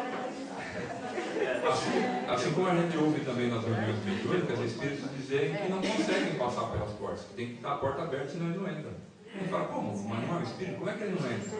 Ele não está preparado para esse fato, que ele pode atravessar. Quando ele se conscientizar disso, ele vai tranquilo. Né? Acabou? Sério. Da mesma forma que você favorece a pessoa, você orando, ajudando, dizendo que ela vai embora, as pessoas têm a capacidade de segurar alguém doente em próprio benefício dele, da pessoa que está sendo por um salário, e vários enfermeiros cuidando. Tem. Infelizmente nós temos essa possibilidade, que é o maior problema nosso, né? Segurar alguém que tem que ir embora e a gente fica segurando. Isso é horrível. Às vezes nem é sempre pelo dinheiro, é pelo amor, né? Exatamente, o apego, né? Tudo isso vai fazendo com que a gente fique prendendo essa pessoa. E realmente não é legal. Nós temos, aliás, o Espiritismo é um grande fator de aprendizado com relações, né? Aprender a se libertar disso, deixar que cada um siga o seu trajeto, porque os filhos são empréstimos de Deus, né? Não são nossas propriedades, né? Nenhum filho é nosso de fato. São filhos de Deus que estão no mundo, aos nossos cuidados por um período. O dia que chegar de embora, eles vão. O dia que os pais chegarem de embora, vão também, né? Porque os pais também não pertencem aos filhos, né? A gente precisa olhar todos os lados. Você quer falar uma pergunta? Minha prima estava passando férias aqui, quando a namorada dela desencanou num acidente de moto em São Paulo. Então, até chegarem lá, tudo. E quem já estava lá no velório antes dela chegar, falou que no caixão ele estava com uma expressão fechada, assim, o rosto. Que quando ela chegou, que ela passou a mão no rosto dele, distendeu, como se ele tivesse aberto num sorriso. É possível isso? Porque se estivesse esperando ela chegar para se despedir... Porque ela passou a mão no rosto dele, parece que abriu um sorriso. Todo mundo ficou até arrepiado de ver, porque ele estava com uma expressão dura no caixão. Então, como você está narrando esse fato, perguntando se é possível, tanto é que aconteceu. Né? A gente não entende muito bem como acontecem esses processos, mas acredito que sim, que seja possível. Tem muitos casos que a gente conhece, isso é uma coisa muito conhecida dentro do meio, de pessoas que estão para desencarnar, estão mesmo já no finalzinho, já na passagem praticamente, e não conseguem se desligar porque estão esperando algum familiar vir lá. Isso principalmente acontece no hospital, com pessoas que ficaram doenças prolongadas. Quando aquele familiar que ela esperava vem lá, se despede dela, ela vai em paz. E às vezes as pessoas se agarram de uma maneira, tem casos que a gente ouve, que que as pessoas se agarram de uma maneira a essa existência, esperando esse último contato com alguém, é que os médicos não conseguem explicar. Os médicos falam assim, não é possível que ela esteja viva, não tem nada aí para estar viva. Como é que ela está viva? Esperando o quê? E aí os médicos hoje já estão com a mente muito mais aberta do que no passado. Eles falam assim, olha pessoal, procura alguém que ela estava esperando aqui. Chama parente, chama alguém, que quando chegar aqui ela vai embora. E é um fato que acontece muito sim. Então essa ligação sim existe mesmo. Ainda porque o caso dele não foi doença, foi uma morte brusca. Não teve tempo de se despedir, né? É, e ela estava aqui em São Paulo, todo mundo ficou arrepiado. Falou, nossa, até antes de você chegar estava fechado, assim, na expressão dura. Provavelmente ele estava por perto e não totalmente desligado, né? Então foi possível ainda de alguma forma atuar ali. Sério, tem algum livro que a gente possa consultar sobre desdobramento? Tem muitos livros, mas eu não vou falar nada para ninguém que é segredo, eu não vou. Eu tô com um e-mail de, acho que da maioria que se inscreveu. Tem algumas pessoas que se inscreveram e não deixaram os e-mails, né? Sim. Já foi confirmado? Tá. Ah, legal. Todos os e-mails que eu cadastrei lá, eu fiz uma pastinha e eu tenho material para mandar, que são livros de diversos autores, sites interessantes, que são confiáveis. O que eu vou mandar é confiável, então pode estudar com tranquilidade. Tem muita gente... Não estou nem falando com relação a vírus, estou falando com relação ao conteúdo. Porque tem muita bobagem nesse meio também, que a gente, se entrar por aquele caminho, não vai ser muito legal. Então eu estou mandando coisas que eu sei que são confiáveis. E ao clicar na pastinha vai para todo mundo que está cadastrado, tá? Então todo mundo vai receber o mesmo material. Inclusive a apresentação de ontem lá no PowerPoint eu vou mandar junto também, porque vendo a gente rememora alguma coisinha, talvez sirva de arquivo lá. Então eu vou mandar sim, sem dúvida nenhuma. Sérgio, um fato pitoresco que eu vivenciei na infância, quando a gente tinha esses sobressaltos dormindo, os pais falavam, você cresceu um pouquinho. Quem já ouviu isso? Esse sobressalto, você cresceu um pouquinho. Olha, pai e mãe é sempre sábio, porque você cresceu mesmo espiritualmente falando.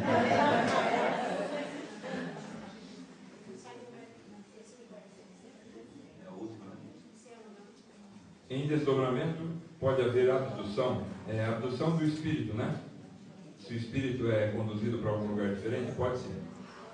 Pode. Por isso que é importante a gente estar preparado antes de dormir, né? A gente fazer as nossas orações, a nossa meditação, do jeito que a gente achar que é o correto.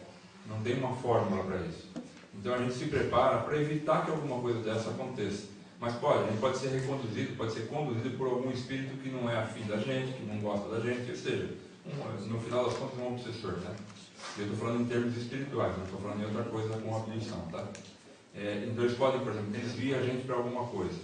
Aí vai da gente ter consciência ou não, naquele momento, e falar, não é aqui que eu quero, não é isso que eu quero, e a gente se retira de lá. Porque ninguém pode nos prender se a gente decide não ficar. A questão é que, como a gente está sempre embotado, a mente está sempre embotada nesse momento, a gente vira uma marionete.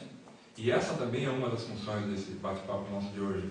Despertar para o fato de que tudo isso é possível e acontece. Portanto, se a gente entender isso, fica mais fácil a gente se precaver de certos problemas, né? Não só tentar agir no sentido eu quero sair. Ótimo, faça a experiência.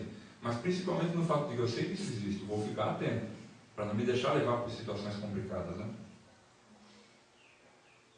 Podemos resolver problemas com outra pessoa em desdobramento, mesmo se a pessoa for resistente? Pode. Porque em desdobramento, conversando com outra pessoa, é a mesma situação de estarmos conversando com outra pessoa aqui. Apenas não estamos dentro do corpo. Mas as dificuldades de entendimento, se há como é que se diz? Uma mágoa, um rancor, continuam as mesmas. A única coisa que facilita um pouco é que a consciência se abre muito. Mas ela não se abre igual para todo mundo, ela se abre para aquele que está preparado. Aquele que não está preparado, porque quando a gente veste uma armadura de raiva, de ódio, seja lá o que for, a gente se fecha dentro daquilo e não enxerga mais absolutamente nada, no corpo ou fora do corpo. Isso é fatal. Não tem como, a gente fica preso naquele sentimento e não consegue enxergar nada. O outro que está tentando consertar a situação está aberto, não está com aquela armadura ruim e está enxergando tudo sob um ponto de vista muito diferente. Então ela pode chegar para a pessoa e falar, olha, me perdoa o erro do nosso passado, vamos esquecer tudo, vamos seguir o nosso caminho. Ela está desperta. A outra ainda está vestindo aquela armadura, daquela energia densa e ruim, e não vai entender muitas vezes. E não vai entender, não quero saber, não quero perdoar, vou continuar, enfim. Mas o fato é que quando a gente perdoa, a gente toma um outro caminho. Porque até aquele momento do perdão de alguém, a gente está indo em parceria com a pessoa, em parceria fluídica. Eu odeio, ela odeia, e nós estamos indo juntos em parceria fluídica. Quando eu perdoo, eu corto, eu me separo, eu saio disso. Ela vai dar o jeito dela, ela vai se virar com o problema dela, mas eu já não faço mais parte do problema dela. E mesmo que ela tente me atacar, a minha postura de perdão completo eliminou qualquer problema. Eu não tenho mais ligação com ela, eu não vou ter mais nada a resgatar no passado. Está tudo solucionado da minha parte, do meu lado. Se não fosse assim, nós não teríamos aquela parte onde Jesus fala assim: vai e acerta ainda agora com teu irmão o teu problema, antes que seja tarde. Esse antes que seja tarde que ele fala é antes que a gente desencarne, porque depois fica mais complicado, porque depois essas sensações são mais difíceis de lidar. Então está com algum problema com alguém, resolva agora, enquanto é possível, enquanto está fácil aqui nesse nosso meio. Porque depois que a gente parte daqui com aquela carga emocional, a gente está preso a uma situação que fica difícil até raciocinar. E é o que a gente vê nas reuniões mediúnicas. Os espíritos vêm todos confusos, com uma série de problemas, que a gente do lado de fora fala: nossa, é tão simples, é só abandonar essa postura mental. Mas como é que a gente abandona a postura mental? É tão fácil assim? Estando dentro do problema? Não. Quem vê o problema com mais clareza é quem está do lado de fora. E quando a gente perdoa, quando a gente se separa de uma situação dessa, a gente se põe do lado de fora. E aí a visão se amplia muito, a gente percebe muito melhor as coisas. E é possível lidar com isso de uma forma muito melhor. Só completar, eu fiz a pergunta. Se você vai e a pessoa, inclusive, se você chama a pessoa para conversar e essa pessoa, eu estou em desdobramento e ela está dormindo, e ela pode se recusar a conversar comigo? Pode sim. É um direito dela. dela. Vou chamar essa pessoa, vou dizer: hoje eu vou sair, eu quero ir lá encontrar a fulano. E eu vou lá na casa dela, chamo ela, mesmo que eu não conheça a casa, eu vou chamar em algum lugar do espaço, e nós vamos conversar, e ela pode dizer: não, eu não vou. Ela em sono, se eu chamar, ela pode dizer: não quero ir. Pode sim, porque todos nós temos o nosso livre-arbítrio, ninguém é obrigado a coisa alguma. Nem Deus nos obriga a certas coisas. Então, o que dirá nós de uns para os outros, né? Eu li uma vez uma frase dentro de um livro que falava de espiritualidade, muito interessante, eu gravei aqui, falei: puxa, de fato é verdade. O livro dizia assim: Deus não conserta ninguém, e nem Jesus conserta ninguém. Eles nos dão as ferramentas para que a gente se conserte. Então não é que Jesus vai vir dentro da gente, enfiar a mão e mudar a gente. Não existe um seletor de mudança ali. Mas Ele nos dá, através do Evangelho que Ele deixou, todas as ferramentas que nós precisamos para nos mudar. Então somos sempre nós que nos mudamos. Esse é o livre-arbítrio, é aí que consiste o livre-arbítrio. Só para a gente finalizar, porque eu não queria nem até medir, que é muito tempo. Eu vejo essa história do livre-arbítrio mais ou menos como assim: a gente vai reencarnar e eles dizem para a gente: você vai ter que viver dentro dessa sala. Um exemplo, né? Dentro dessa sala tem diversos itens, várias coisas que eu posso fazer. Eu posso ler, eu posso estudar, eu posso sentar ali, meditar, eu posso ajudar na reforma, enfim, eu posso fazer uma série de coisas. Ou eu posso me recusar a fazer qualquer coisa, dizer: eu não quero fazer nada, a hora que eu tenho que ficar aqui, não vou fazer nada. E a natureza e Deus me permite que eu faça o que eu quiser. Se eu não quiser fazer nada, eu não faço nada, mas eu vou ficar ali preso nessa e noutra, até que um dia eu acorde para o fato de que eu tenho que fazer alguma coisa. E se eu faço alguma coisa, eu resolvo e saio dali, porque já resolvi o que eu tenho que resolver. Então o livre-arbítrio é assim: nós temos poder de decisão dentro de um determinado contexto que nós viemos cumprir nessa vida física, que é para aprender certas lições. Dessas lições nós não saímos. Então tem muita gente que fala assim: eu não quero mais morar em Pereira, eu quero morar lá em não sei o quê. E ela faz isso e faz aquilo, e não consegue. Na hora do vamos ver não dá certo, ela não dá. Enfim, tem que ficar aqui, tem uma missão a cumprir aqui, tem algo a fazer aqui, e vai ficar aqui. E por quê? Aí a vida está sendo injusta comigo? Não, a vida está sendo justa com todos nós. Tudo que nós passamos na vida é para o nosso crescimento. Não existe absolutamente nada nesse universo que seja para a nossa derrota. Não existe. Até o obsessor que vem nos cutucar, que vem nos prejudicar, entre aspas, está nos incitando a gente a se levantar, a rever a vida da gente, a rever os nossos conceitos, a crescer como ser humano para poder se desvencilhar dele, a praticar o perdão, a caridade, a compreensão.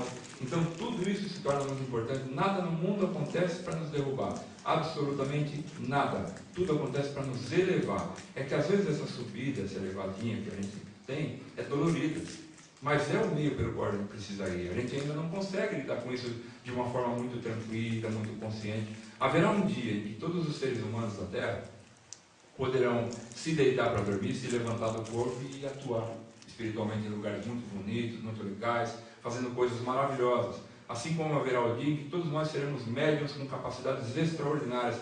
Essa é a evolução natural humana. Eu não estou inventando, isso está na codificação espírita, que esse é o futuro do ser humano. Mas, quando será esse dia? Puxa, vai demorar bastante. Só que esse bastante também depende da gente, com certeza, do esforço de cada um, da meta de cada um, né?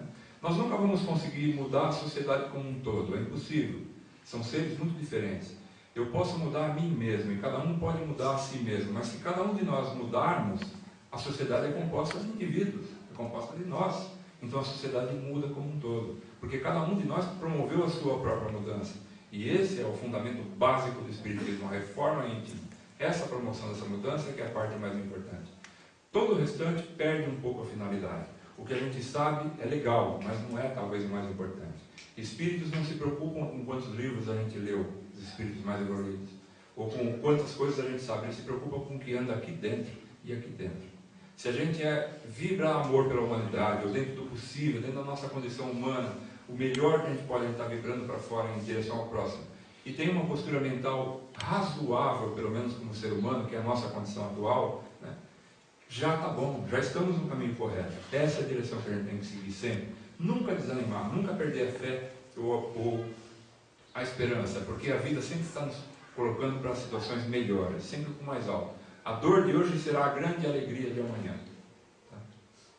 Gente, muito obrigado por ontem e por hoje. Nós é que agradecemos.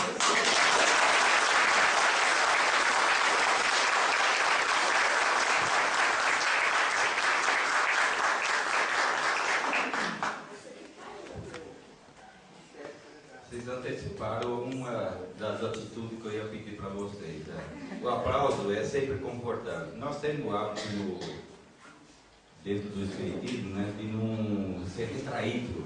Essa expansão da nossa felicidade, da alegria, você vê que todos nós viemos ontem para cá com chuva. Estamos mais iluminados agora com o sol. Né?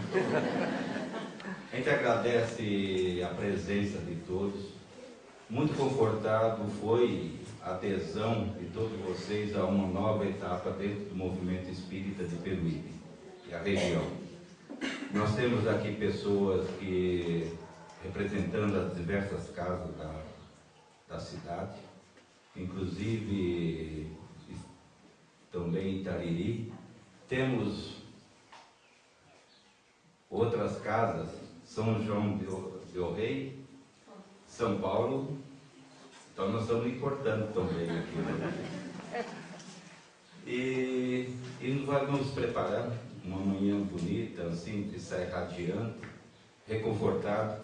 O Sérgio é um autodidata, esforçado pelo próprio compromisso com o conhecimento espírita e tem nos dado muitas alegrias dentro do movimento espírita e essa abertura é importantíssima que nós fazemos.